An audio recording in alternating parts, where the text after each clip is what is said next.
ಅಂತಃಪ್ರವಿಶ್ಯ ಮಮ ವಾಚಮಿಮಾಂ ಪ್ರಸುಪ್ತಾಂ ಸಂಜೀವಯತ್ಯ ಕಿಲ ಶಕ್ತಿಧರಸ್ವದಾಂನಾ ಅನ್ಯಾಂಶ್ಚ ಹಸ್ತಚರಣಶ್ರವಣತ್ವಗಾದೀನ್ ಪ್ರಾಣಾನ್ನಮೋ ಭಗವತೆ ಪುರುಷಾಯ ತುಭ್ಯಂ ಭವದವೋಷ್ಣೇನ ತಾತಪ್ಯಮಾನಾನ್ ಭುವಿ ಪರಂ ನಾತಮಪ್ರೇಕ್ಷಮಾಣಾನ್ ಭುವನಮಾನ್ಯೇನ ಚ ಅನ್ಯೇನ ದೋಷ್ಣಾ ಭವತು ಭೀರ್ಮಾ ಇತಿ ನಃ ಸಾಂತ್ವಯಂತಂ ಪ್ರಣತವಾನ್ ಪ್ರಾಣಿನಾಂ ಪ್ರಾಣಭೂತಂ ಪ್ರಣತಿಭಿಃ ಪ್ರೀಣಯೇ ಪೂರ್ಣಬೋಧಂ ತಪೋ ವಿದ್ಯಾ ವಿರಕ್ತ್ಯಾದಿ ಸದ್ಗುಣೌಗಾಕರಾನಹಂ ವಾದಿರಾಜಗುರುನ್ ವಂದೇ ಹಯಗ್ರೀವಪದಾಶ್ರಯಾನ್ ಮೂಕೋಪಿ ಯತ್ಪ್ರಸಾದೇನ ಮುಕುಂದಶಯನಾಯತೆ ರಾಜರಾಜಾಯತೆ ರಿಕ್ತೋ ರಾಘವೇಂದ್ರಂ ತಮಾಶ್ರಯೇ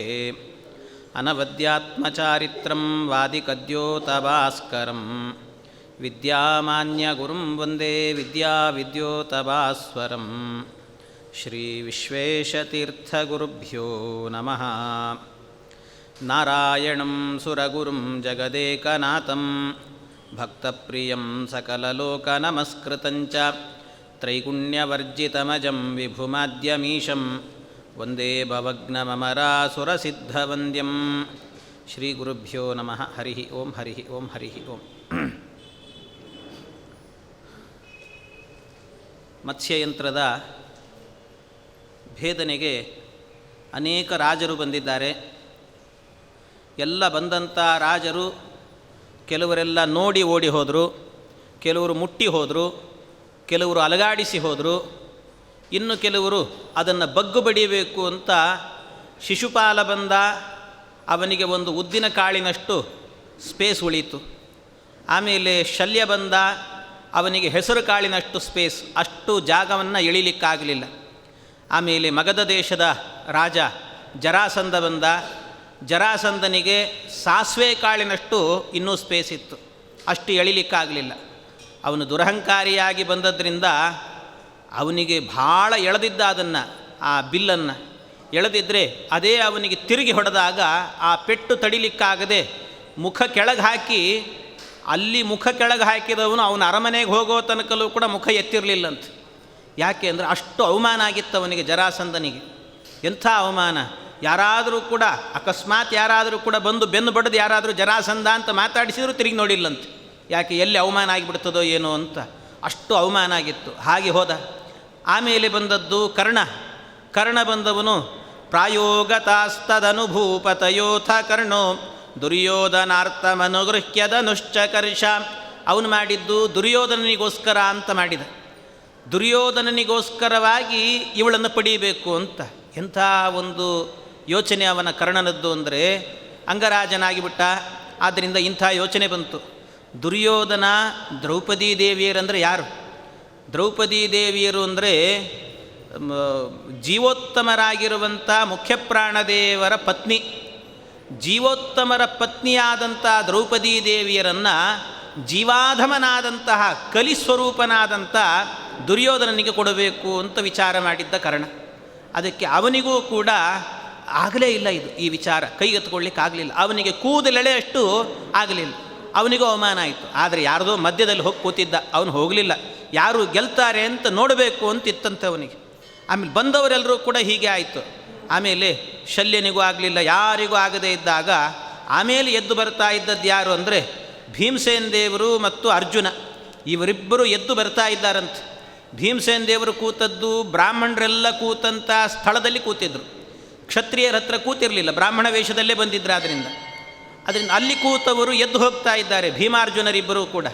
ಭೀಮಾರ್ಜುನರು ಎದ್ದು ಹೋಗ್ತಾ ಇರುವಾಗ ವಿಪ್ರಾಶ್ಚ ಕೇಚಿದತಿಯುಕ್ತ ಮಿಮೌಚ ವೀರವು ದೇವೋಪಮಾವಿತಿ ವಚೋ ಜಗುದುಸ್ತತಸ್ತವು. ಎಲ್ಲ ಅವರು ಶಲ್ಯ ಹಿಡ್ಕೊಂಡು ಹೇಳಿದ್ರು, ಅಯ್ಯೋ ನೀವೆಲ್ಲಿಗೆ ಹೋಗ್ತಿದ್ದೀರಿ, ಸುಮ್ಮನೆ ಕೂತ್ಕೊಳ್ರಿ, ನಾವು ಬಂದಿದ್ದು ಊಟಕ್ಕಿನ್ನೂ ಆಗಿಲ್ಲ ವ್ಯವಸ್ಥೆ, ಇನ್ನೂ ಸ್ವಯಂವರ ಪೂರ್ಣ ಮುಗುದಿಲ್ಲ, ಸ್ವಯಂವರ ಆದಮೇಲೆ ಊಟಕ್ಕೆ ಹಾಕ್ತಾರೆ, ನಾವು ಬಂದದ್ದೇ ಊಟಕ್ಕೆ, ನೀವ್ಯಾಕೋ ಹೋಗ್ತೀರಿ ಅಂತಂದ್ರಂತೆ. ಬ್ರಾಹ್ಮಣರು ನೀವು, ನಿಮಗೇನಾಗ್ತದೆ, ಆಗಲ್ಲ, ಸುಮ್ಮನೆ ಕೂತ್ಕೊಳ್ರಿ ಅಂತ ಹೇಳಿದರು. ಅದಕ್ಕೆ ಅಂದರೆ ಅವರ ಅಭಿಪ್ರಾಯ ಏನು ಅಂದರೆ, ಬ್ರಾಹ್ಮಣರ ಅಭಿಪ್ರಾಯ, ನಮಗಲ್ಲ ಇದು, ಅಕಸ್ಮಾತ್ ಏನಾದರೂ ಕೂಡ ನಮ್ಮ ಕಡೆಯಿಂದ ಹೋಗಿ ನಮ್ಮವರೇನಾದರೂ ಕೂಡ ಸೋತ್ರೆ ಇಡೀ ನಮ್ಮ ಕಮ್ಯುನಿಟಿಗೇನೆ ಅವಮಾನ ಆಗ್ತದೆ. ಅದರಿಂದ ಅದಾಗಬಾರ್ದು. ಅದಕ್ಕೋಸ್ಕರವಾಗಿ ನೀವು ಹೋಗಬೇಡ್ರಿ ಅಂತ ತಡೆದ್ರೆ ಆಗ ಕೆಲವರೆಲ್ಲ ಈ ರೀತಿ ತಡೆದ್ರು.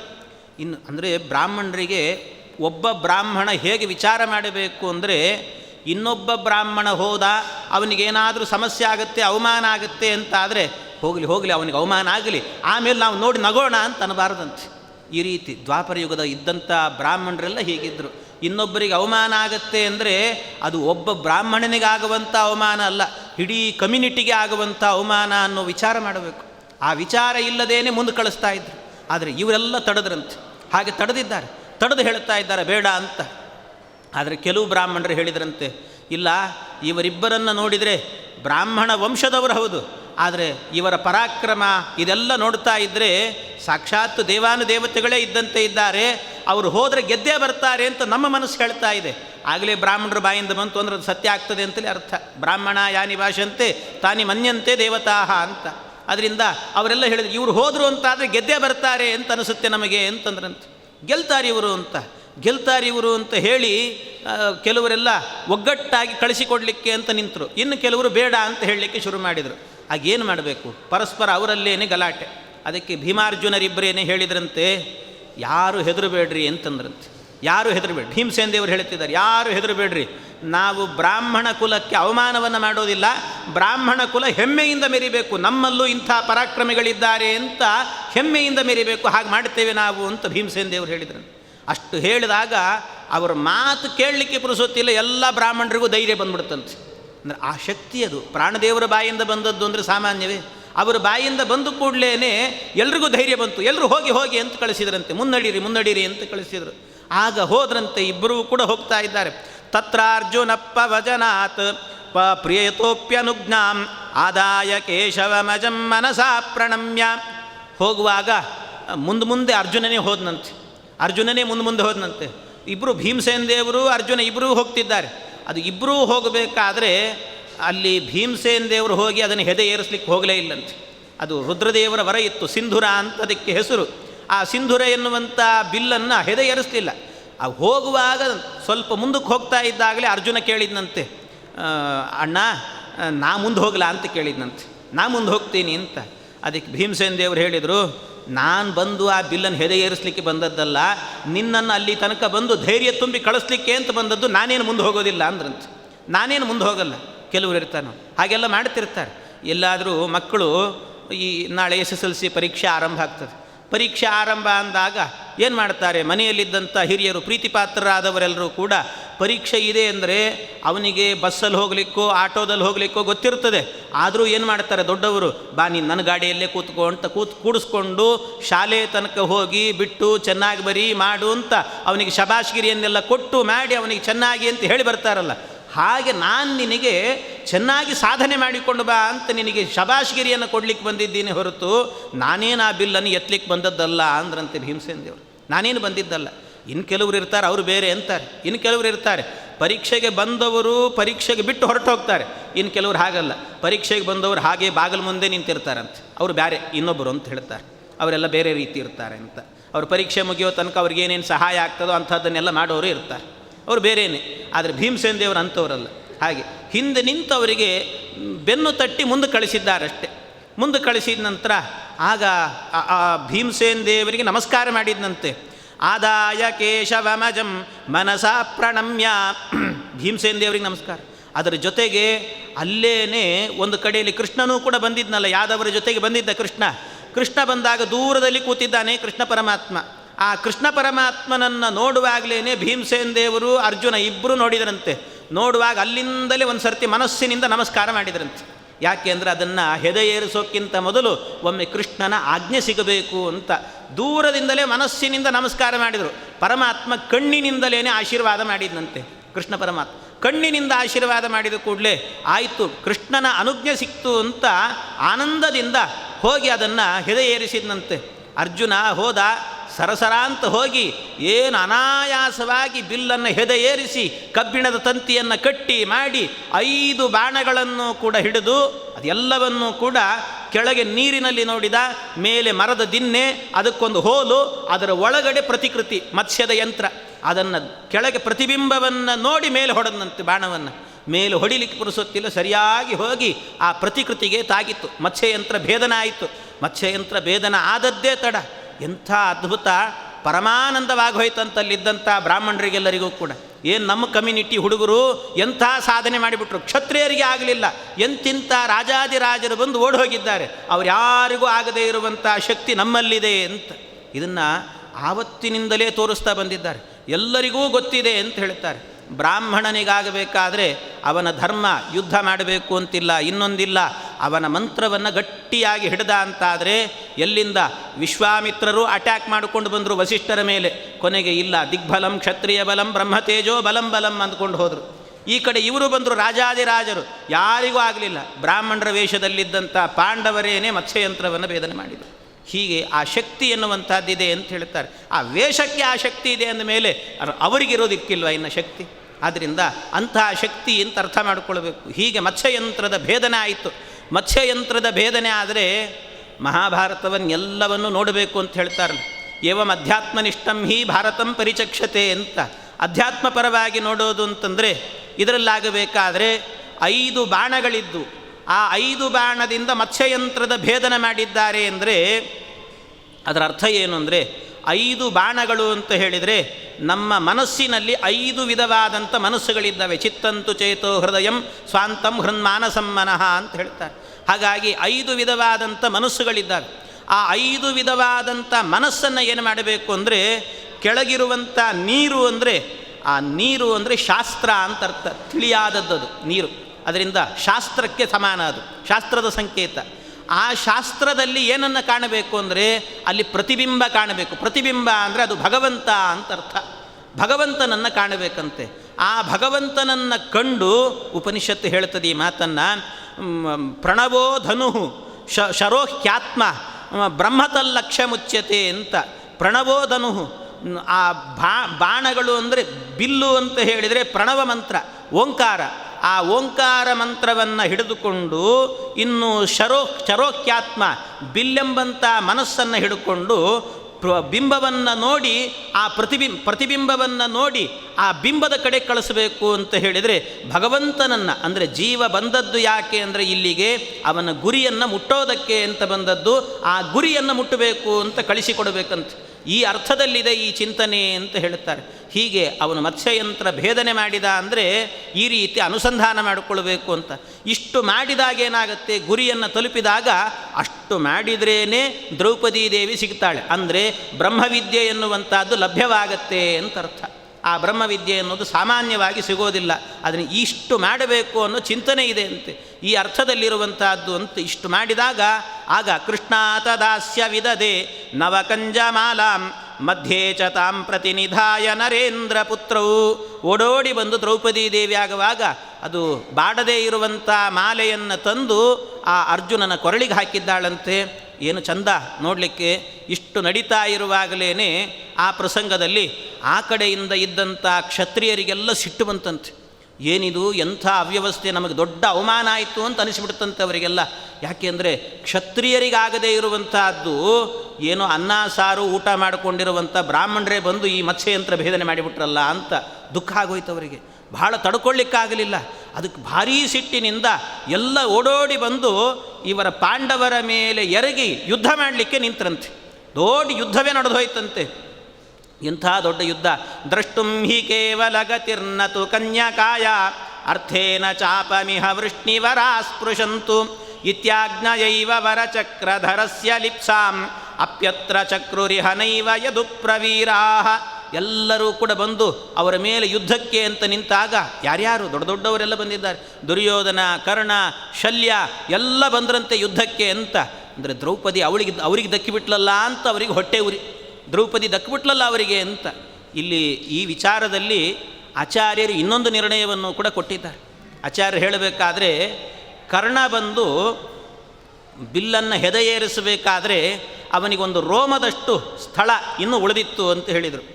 ಆದರೆ ಅದೇ ಪ್ರಸಂಗದಲ್ಲಿ ಇವತ್ತಿನ ಕೆಲವು ಮಹಾಭಾರತಗಳಲ್ಲಿ ಅಥವಾ ಟಿ ವಿ ಮಹಾಭಾರತಗಳಲ್ಲಿ, ದೂರದರ್ಶನದ ಮಹಾಭಾರತಗಳಲ್ಲಿ ಇಲ್ಲೆಲ್ಲ ಏನು ಹೇಳ್ತಾರೆ ಅಂದರೆ ದ್ರೌಪದಿ ದೇವಿ ಕರ್ಣ ಬಂದು ಬಿಲ್ಲನ್ನು ಹಿಡ್ಕೊಂಡು ಹೆದೆ ಏರಿಸಿಬಿಟ್ಟ, ಅವನಿಗೆ ಅಷ್ಟು ಸಾಮರ್ಥ್ಯ ಇತ್ತು. ಅವನು ಹೆದೆ ಏರಿಸಿಬಿಟ್ಟ. ಆಗ ದ್ರೌಪದೀ ದೇವಿ, ಇಲ್ಲ ಇವನು ಮತ್ಸ್ಯಯಂತ್ರದ ಭೇದನ ಮಾಡಿದರೆ ನಾನು ಒಪ್ಪೋದಿಲ್ಲ, ಯಾಕೆಂದರೆ ನಾಹಂ ವರಯಾಮಿ ಸೂತಂ, ಇವನು ಸೂತ, ಆದ್ದರಿಂದ ಇವನನ್ನು ವಿವಾಹ ಮಾಡಿಕೊಳ್ಳಿಕ್ಕೆ ನಾನು ಒಪ್ಪೋದಿಲ್ಲ ಅಂತ ದ್ರೌಪದೀ ದೇವಿ ಅವನನ್ನು ವಿರೋಧ ಮಾಡಿದ್ಲು ಅಂತ ಕೆಲವು ಕಥೆಗಳಿದ್ದಾರೆ. ಕೆಲವು ದೂರದರ್ಶನದಲ್ಲೂ ಬಂದಿದೆ ಇಂಥದ್ದೆಲ್ಲ, ಕೆಲವು ಮಹಾಭಾರತದಲ್ಲೂ ಈ ಕಥೆ ಇದೆ. ಆದರೆ ಶ್ರೀಮದ್ ಆಚಾರ್ಯರ ಮಹಾಭಾರತದಲ್ಲಿ ಆಗಬೇಕಾದ್ರೆ ಈ ಕಥೆಯೇ ಇಲ್ಲ. ಅಂದರೆ ಕರ್ಣ ಬಂದ, ಅವನಿಗೆ ಹೆದೆ ಏರಿಸಲಿಕ್ಕೆ ಆಗಲಿಲ್ಲ. ಯಾಕೆ ಅಂದರೆ ಒಂದು ವೇಳೆ ದ್ರೌಪದೀ ದೇವಿ ಹಾಗೆ ಹೇಳಿದರೆ ಅವನು ಕ್ಷತ್ರಿಯನಲ್ಲ, ಅವನೊಬ್ಬ ಸೂತ, ಆದ್ದರಿಂದ ಅವನು ಹೆದೆ ಏರಿಸಲಿಕ್ಕೆ ಅವನಿಗೆ ಅನುಮತಿಯನ್ನು ಕೊಡೋದಿಲ್ಲ ಅಂತ ದ್ರೌಪದಿ ಹೇಳಿದರೆ, ನಾಹಂ ವರಯಾಮಿ ಸೂತಂ ಅಂತ ಹೇಳಿದರೆ, ಇವರು ಬಂದದ್ದು ಹೇಗೆ? ಬ್ರಾಹ್ಮಣರ ವೇಷದಲ್ಲಿ. ನನಗೆ ಕ್ಷತ್ರಿಯರೇ ಬೇಕು ಅಂತ ದ್ರೌಪದೀ ದೇವಿಗೆ ಏನಾದರೂ ಇದ್ದಿದ್ದರೆ ಹಾಗೆ ನಾಹಂ ವರಯಾಮಿ ಸೂತಂ ಅಂತ ಹೇಳಿದ್ಲು, ಹಾಗೆ ನಾಹಂ ವರಯಾಮಿ ವಿಪ್ರಂ ಅಂತ ಹೇಳಬೇಕಿತ್ತು. ಬ್ರಾಹ್ಮಣರನ್ನು ಕೂಡ ನಾನು ವರಿಸೋದಿಲ್ಲ ಅಂತ ಹೇಳಬೇಕಿತ್ತು. ಆದರೆ ದ್ರೌಪದೀ ದೇವಿ ಹಾಗೆ ಹೇಳಲಿಲ್ಲ. ಹಾಗೆ ಹೇಳಿಲ್ಲ. ಆದ್ದರಿಂದ ಇದರ ಅರ್ಥ ಏನು ಅಂದರೆ ಆಚಾರ್ಯರ ನಿರ್ಣಯವೇ ಸರಿಯಾಗಿದೆ ಅಂತ. ಇವತ್ತಿನ ದೂರದರ್ಶನಗಳೆಲ್ಲ ಬಿದ್ದೋದ್ವು ಅಂತ ಅರ್ಥ. ಹಾಗಾಗಿ ಆಚಾರ್ಯರು ಕೊಟ್ಟ ನಿರ್ಣಯವನ್ನು ಕರ್ಣನಿಗೆ ಆಗಲೇ ಇಲ್ಲ ಅನ್ನುವಂಥ ಅಂಶ ಏನಿದೆ ಅದನ್ನೇ ಇಟ್ಕೊಳ್ಬೇಕು, ನಿಜವಾದ ಮಹಾಭಾರತ ಇದು ಅಂತ. ಹೀಗೆ ಆಚಾರ್ಯ ನಿರ್ಣಯವನ್ನು ಕೊಡ್ತಾರೆ.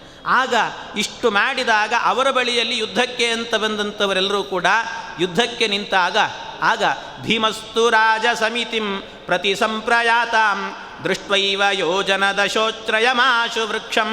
ಎಲ್ಲ ಇವರ ಮೇಲೆ ಯುದ್ಧಕ್ಕೆ ಅಂತ ಬರುವಾಗ ಭೀಮಸೇನ ದೇವರು ಹೊರಗೆ ಬಂದ್ರಂತೆ. ಎಲ್ಲ ಅವರಿನ್ನೂ ಹೊರಗೆ ಬರ್ತಿದ್ದಾರೆ, ಅರಮನೆಯಿಂದ ಹೊರಗೆ ಬಂದಿದ್ದಾರಷ್ಟೇ. ಹೊರಗೆ ಬರುವಾಗ ಎಲ್ಲ ಯುದ್ಧಕ್ಕೆ ಜೋರಾಗಿ ಬಂದರು.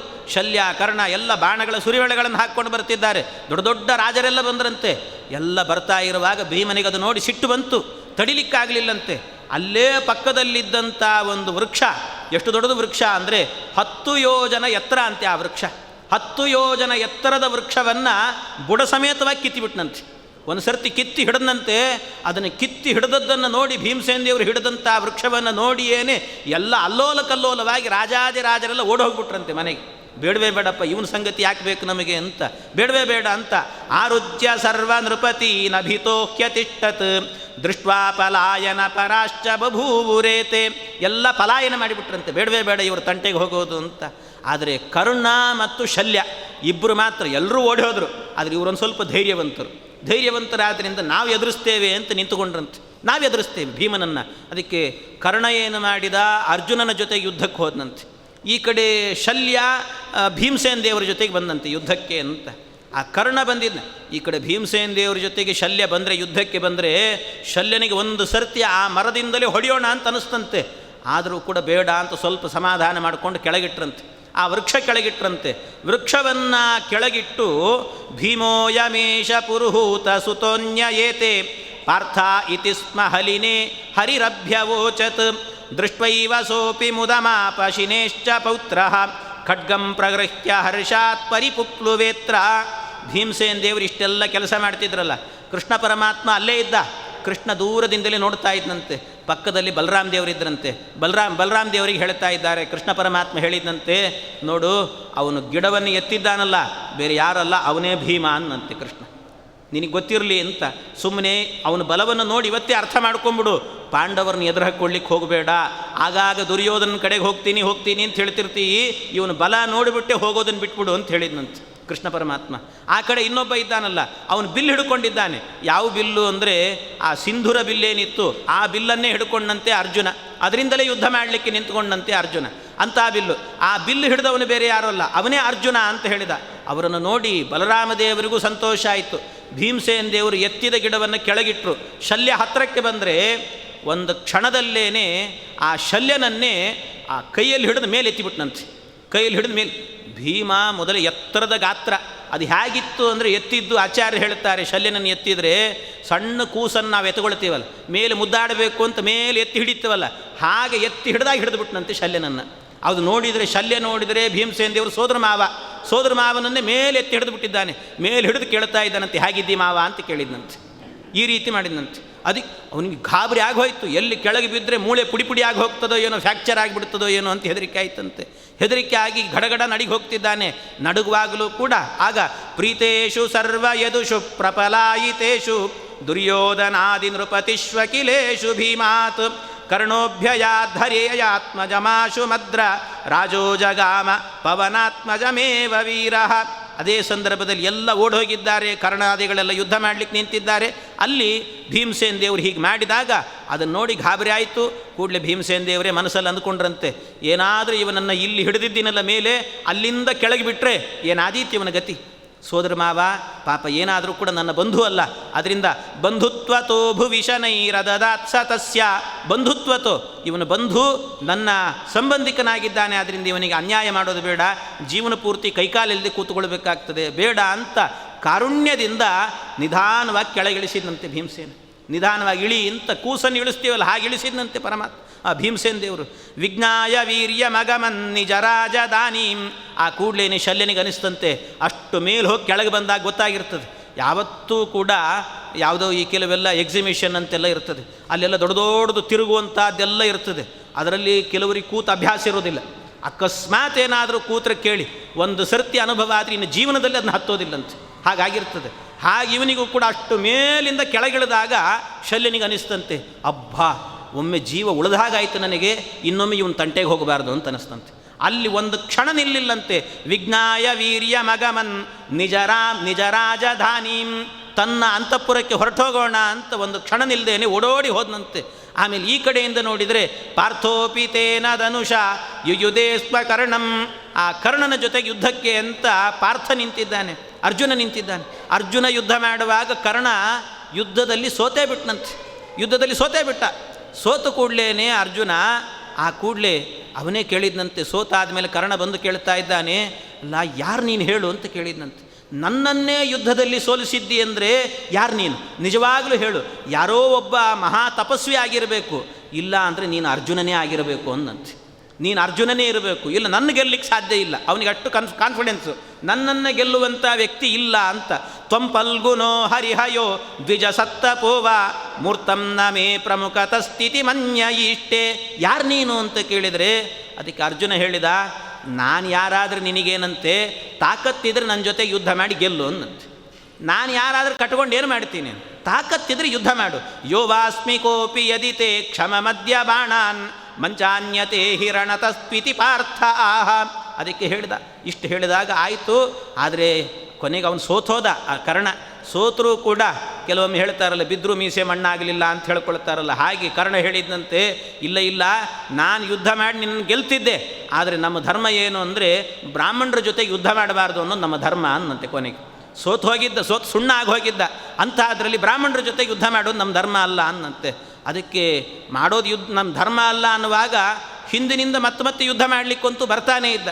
ಕೊನೆಗೆ ಅಲ್ಲೇ ನಿಂತಿರುವಂಥ ಕರ್ಣನನ್ನು, ದೂರದಲ್ಲಿ ನಿಂತಿರುವ ಶಲ್ಯನನ್ನು ಎಲ್ಲರನ್ನು ನೋಡಿ ಬ್ರಾಹ್ಮಣರೆಲ್ಲ ಒಗ್ಗಟ್ಟಾದ್ರಂತೆ. ಎಲ್ಲ ಬ್ರಾಹ್ಮಣರು ಒಗ್ಗಟ್ಟಾದರು. ನಮ್ಮ ಬ್ರಾಹ್ಮಣ ಸಂಘಕ್ಕೆ ಸೇರಿದಂಥ ಭೀಮಾರ್ಜುನರನ್ನು ಹೊಡಿಲಿಕ್ಕೆ ಬರ್ತಾ ಇದ್ದೀರಿ ನೀವು, ನಾವು ಬಿಡೋದಿಲ್ಲ ಅಂತ ಎಲ್ಲರೂ ಕೂಡ ಓಡೋಡಿ ಬಂದ್ರಂತೆ.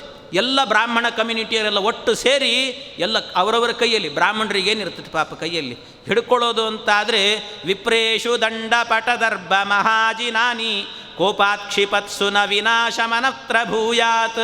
ಒಬ್ಬೊಬ್ಬರು ಕೈಯಲ್ಲಾಗಬೇಕಾದ್ರೆ ಒಬ್ಬರ ಕೈಯಲ್ಲಿ ಕೋಪದಿಂದ ದಂಡವನ್ನೇ ಹಾಕಿದ್ರಂತೆ. ಕೆಲವರು ಕೋಲು ಹಿಡ್ಕೊಂಡಿದ್ದರು, ಕೋಲನ್ನೇ ಹೊಡೆದ್ರಂತೆ, ಕೋಲನ್ನೇ ಎಸೆದ್ರಂತೆ ಅವರಿಗೆಲ್ಲ. ಇನ್ನು ಕೆಲವರು ಧೋತ್ರ ಇತ್ತು, ಧೋತ್ರವನ್ನೇ ಮಡಚಿ ಅದನ್ನೇ ತೊಗೊಂಡು ಹೊಡೆದ್ರಂತೆ ಅವರಿಗೆ. ಧೋತ್ರನಿಗೆ ಏನು ಪೆಟ್ಟಾಗ್ತದೋ ಗೊತ್ತಿಲ್ಲ, ಅಂತೂ ಅದು ಅಷ್ಟು ಸಿಟ್ಟನ್ನು ವ್ಯಕ್ತಪಡಿಸಿದ್ರು. ನಾವೆಲ್ಲ ಒಂದು ಅಂತ ತೋರಿಸಿಕೊಟ್ರಂತೆ. ನಾವೆಲ್ಲ ಒಂದು, ನಮ್ಮ ವಿರೋಧವಾಗಿ ಯಾರೂ ಬರಬೇಡ್ರಿ ಅಂತ ಹೇಳಿದ್ರಂತೆ. ಯಾರಾದರೂ ಬಂದರೆ ಏನಾದರೂ ನಿಮ್ಮನ್ನೇ ಹೊಡೆದು ಬಿಡ್ತೇವೆ ಅಂತ ಒಬ್ಬರು ದಂಡವನ್ನು ಹಾಕಿದರು, ಕೆಲವರು ಧೋತ್ರವನ್ನೇ ಹಾಕಿದರು. ದರ್ಬೆ ಹಿಡಿದಿದ್ರಂತೆ. ಅಲ್ಲಲ್ಲಿ ಹೋದಾಗ ಬ್ರಾಹ್ಮಣರಿಗೆ ಏನು ಕಾಣಿಸ್ತದೆ ಹೇಳಿ, ಯಾವುದಾದ್ರೂ ದರ್ಬೆ ಕಾಣಿಸ್ತು ಅಂದರೆ ನೀವೇನೋ ಬೇರೆ ಏನು ತೋರಿಸಿದ್ರು ಅವ್ರಿಗೆ ಇಷ್ಟ ಆಗೋದಿಲ್ಲ. ದರ್ಬೆ ಕಾಣಿಸಿದರೆ ಶ್ರಾದ್ದಕ್ಕಾಗ್ತದೆ ಬಾ ಅಂತ ತೊಗೊಂಬರ್ತಾರಂತೆ. ಅಂಥ ದರ್ಬೆ ಮುಷ್ಟಿಯನ್ನೇ ಹಿಡ್ಕೊಂಡು ಹೊಡೆದ್ರಂತೆ. ಇನ್ನು ಕೆಲವರು ಅಲ್ಲಲ್ಲೇ ಕೂತ್ಕೊಳ್ಳಿಕ್ಕೆ ಅಂತ ಕೃಷ್ಣಾಜಿನ ಹಿಡ್ಕೊಂಡು ಬಂದಿದ್ದರು, ಆ ಕೃಷ್ಣಾಜಿನವನ್ನೇ ಸುತ್ತಿ ಹೊಡೆದ್ರಂತೆ. ಈ ರೀತಿ ಎಲ್ಲವನ್ನು ಎಸಿತಾ ಇದ್ದಾರಂಥವ್ರ ಮೇಲೆ. ನಾವೆಲ್ಲ ಒಂದು ಅಂತ ತೋರಿಸ್ತಿದ್ದಾರೆ. ಅಂದರೆ ಮತ್ತೊಬ್ಬರು ಬಂದು ನಮ್ಮನ್ನು ಬೈತಾ ಇರುವಾಗ, ನಮಗೆ ಅವಮಾನ ಮಾಡುವಾಗ ನಾವೆಲ್ಲ ಒಂದಾಗಿರಬೇಕು ಅನ್ನುವಂಥದ್ದನ್ನು ಮಹಾಭಾರತದ ಕಾಲದಲ್ಲಿ ಭೀಮಸೇನ ದೇವರು, ಅರ್ಜುನ ಇಬ್ಬರೂ ಕೂಡ ಬ್ರಾಹ್ಮಣ ಕಮ್ಯುನಿಟಿಯಲ್ಲಿ ಇದನ್ನು ತೋರಿಸಿಕೊಟ್ಟಿದ್ದಾರೆ. ಆದರೆ ಇವತ್ತು ನಮ್ಮ ಸ್ಥಿತಿ ಹೇಗಿದೆ ಅಂದರೆ, ಒಬ್ಬರನ್ನ ಕಂಡ್ರೆ ಒಬ್ಬರಿಗೆ ಆಗೋದಿಲ್ಲಂತೆ ಅಂಥ ಸ್ಥಿತಿ. ಒಬ್ಬರನ್ನ ಕಂಡ್ರೆ ಒಬ್ಬರಿಗೆ ಆಗಲ್ಲ, ಆದರೆ ಪರಸ್ಪರವಾಗಿ ಹೊಡೆದಾಡ್ಕೊಳ್ತಾ ಇರ್ತಾರೆ. ಇದನ್ನು ಈ ಸ್ಥಿತಿಯನ್ನು ಬಿಡಬೇಕು ಅಂತ ಹೇಳ್ತಾರೆ. ಯಾರನ್ನೋ ದೊಡ್ಡ ದೊಡ್ಡ ಗುರುಗಳನ್ನು ಬೈಯುವಂಥದ್ದು, ಸ್ವಾಮಿಗಳನ್ನು ಬೈಯುವಂಥದ್ದು, ಇನ್ನೊಬ್ಬ ಪಂಡಿತರನ್ನು ಮತ್ತೊಬ್ಬರು ಬೈಯುವಂಥದ್ದು, ಇದಲ್ಲದೇನೆ ಇನ್ನು ಕೆಲವರಿಗೆ ಹೇಗಿರ್ತದೆ ಅಂದರೆ ಇವರು ಅವರಿಗೇನು ಬೈದರು, ಅವ್ರು ಇವರಿಗೇನು ಬೈದರು ಅಂತ ನೋಡೋ ಕುತೂಹಲ ಬೇರೆ, ಇಂಥದ್ದು ಬೇರೆ ಇರ್ತದಂತೆ. ಇದನ್ನೆಲ್ಲ ಬಿಡಬೇಕು ಅಂತ ಹೇಳ್ತಾರೆ. ಇದು ಭೀಮಸೇನ ದೇವರು ಈ ಪ್ರಸಂಗದಿಂದ ತೋರಿಸಿಕೊಡುವಂಥ ಒಂದು ವಿಚಾರ ಅಂತ ಹೇಳ್ತಾರೆ. ಹೀಗೆ ಎಲ್ಲ ಹೇಳುವಾಗ ಆಮೇಲೆ ಅವರೆಲ್ಲ ಓಡಿ ಹೋದರು.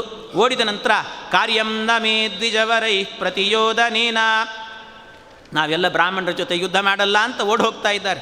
ಆಗ ಕೃಷ್ಣ ಪರಮಾತ್ಮನೇ ಬಂದು ಸಂಧಾನ ಮಾಡಿದ್ದಾನಂತೆ. ದೃಪದ ಮತ್ತು ಕೃಷ್ಣ ಬಂದು, ಇನ್ನು ಇಷ್ಟೇ ಯುದ್ಧ ನಡೀತಾ ಹೋದರೆ ಪರಸ್ಪರವಾಗಿ ಕ್ಷತ್ರಿಯರಿಗೂ ಬ್ರಾಹ್ಮಣರಿಗೂ ಕೂಡ ಪರಸ್ಪರ ವಿರೋಧ ಬೆಳೆದು ಇಬ್ಬರಿಗೂ ಕೂಡ ಹೊಡೆತಗಳಾಗಿ ಯಾರ್ಯಾರು ಸಾಯ್ತಾರೋ ಗೊತ್ತಿಲ್ಲ, ಅವರಿಬ್ಬರನ್ನು ಸಮಾಧಾನ ಮಾಡಬೇಕು ಅಂತ ಆ ಪ್ರಸಂಗದಲ್ಲಿ ಎಲ್ಲ ಬಂದು ಕೃಷ್ಣ ಪರಮಾತ್ಮನೇ ಸಮಾಧಾನ ಮಾಡಿದಂತೆ. ಸಮಾಧಾನ ಮಾಡಿ ಕಳಿಸಿಕೊಡ್ತಾ ಇದ್ದಾನೆ ಎಲ್ಲರನ್ನೂ ಕೂಡ. ಆಗ ಆಮೇಲೆ ಎಲ್ಲ ಮುಗಿಸಿಕೊಂಡು ಅಲ್ಲಿಗೇನೆ ಅಲ್ಲಿ ಆ ಊರಿಗೆ ಬಂದಾಗಲೂ, ಪಾಂಚಾಲ ದೇಶಕ್ಕೆ ಬಂದಾಗಲೂ ಕೂಡ ಈ ಪಾಂಡವರೆಲ್ಲ ಒಬ್ಬ ಕುಂಬಾರನ ಮನೆಯಲ್ಲೇ ಇಳ್ಕೊಂಡಿದ್ರಂತೆ. ಅದೇನೋ ಕುಂಬಾರನಿಗೆ ಅವರಿಗೆ ಭಾಳ ಅದರ ಮೇಲೆ ಒಲವಿತ್ತು ಕಾಣುತ್ತದೆ. ಅಲ್ಲಿ ಹೋದಾಗಲೂ ಕೂಡ ವಾರಣಾವತದಿಂದ ಬಂದ ಮೇಲೆ ಅಲ್ಲೂ ಕೂಡ ಒಬ್ಬ ಏಕಚಕ್ರ ನಗರದಲ್ಲಿ ಕುಂಬಾರನ ಮನೆಯಲ್ಲೇ ಇಳ್ಕೊಂಡಿದ್ರು. ಇಲ್ಲೂ ಒಬ್ಬ ಕುಂಬಾರನ ಮನೆಯಲ್ಲಿ, ಯಾಕೆಂದರೆ ಮೊದಲು ಒಮ್ಮೆ ಕುಂಬಾರನ ಮನೆಯಲ್ಲಿ ಭೀಮಸೇನ ದೇವರು ಅವನ ಅಗ್ನಿಯಿಂದ ರಕ್ಷಣೆ ಮಾಡಿದ್ದಕ್ಕೆ ಅವನೊಂದು ದೊಡ್ಡ ಬಾಂಡ್ಲೆ ಮಾಡಿಕೊಟ್ಟಿದ್ದ ಮಡಿಕೆಯನ್ನು. ಅವನೇ ಇಲ್ಲಿಯೂ ಕೂಡ ಹೇಳಿ ಕಳಿಸಿದ್ದಂತೆ, ಈ ದೇಶದಲ್ಲೂ ನನ್ನ ಪರಿಚಿತನಾದಂಥ ಒಬ್ಬ ವ್ಯಕ್ತಿ ಇದ್ದಾನೆ, ಅವನ ಮನೆಗೆ ಹೋಗಿ ಇಳ್ಕೊಳ್ರಿ ನೀವು ಅಂತ ಹೇಳಿ ಕಳಿಸಿದ್ದ. ಹಾಗಾಗಿ ಅವನ ಮನೆಗೆ ಬಂದಿದ್ರಂತೆ. ಅಲ್ಲೇನೆ ಕುಂತಿದೇವಿ ಮನೆಯಲ್ಲಿದ್ದಂತೆ. ಕುಂತಿದೇವಿ ಒಳಗಿರುವಾಗ ಆಗ ಎಲ್ಲರೂ ಕೂಡ ಒಟ್ಟಿಗೆ ಬರ್ತಾ ಇದ್ದಾರೆ. ಮುಂದೆ ನಕುಲ ಸಹದೇವರು ಬರ್ತಿದ್ದಾರೆ. ಬರುವಾಗ ದ್ರೌಪದೀ ದೇವಿಯನ್ನೂ ಕರ್ಕೊಂಡೇ ಬಂದಿದ್ದಾರಂತೆ. ದ್ರೌಪದೀ ದೇವಿಯನ್ನು ಕೂಡ ಸ್ವಯಂವರದಲ್ಲಿ ಗೆದ್ದಿದ್ದೇವೆ ಅಂತ ಕರ್ಕೊಂಡು ಬರ್ತಿದ್ದಾರೆ.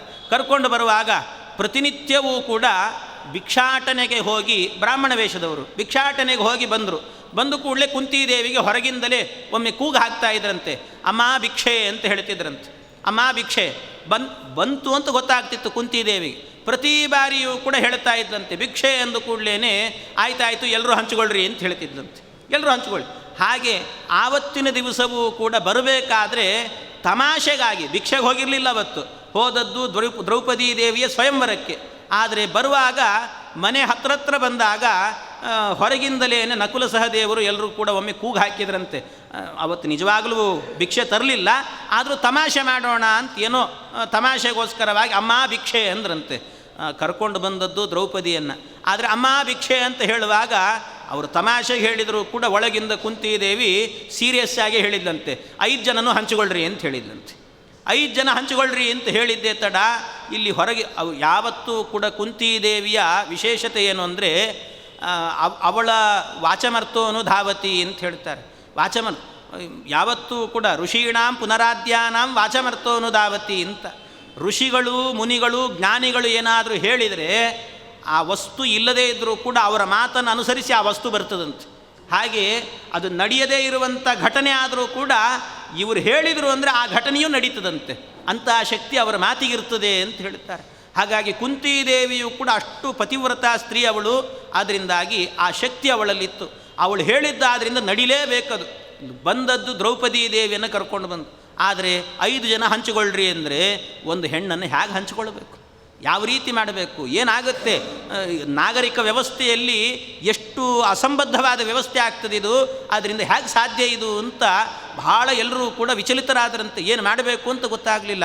ಪ್ರಾಮಾದಿಕಂ ಚ ವಚನಂ ನ ಮೃಷಾತಯೋಕ್ತಂ ಪ್ರಾಯೋಹಿತೇನ ಕಥಮೇತದಿತಿ ಸ್ಮ ಚಿಂತಾ.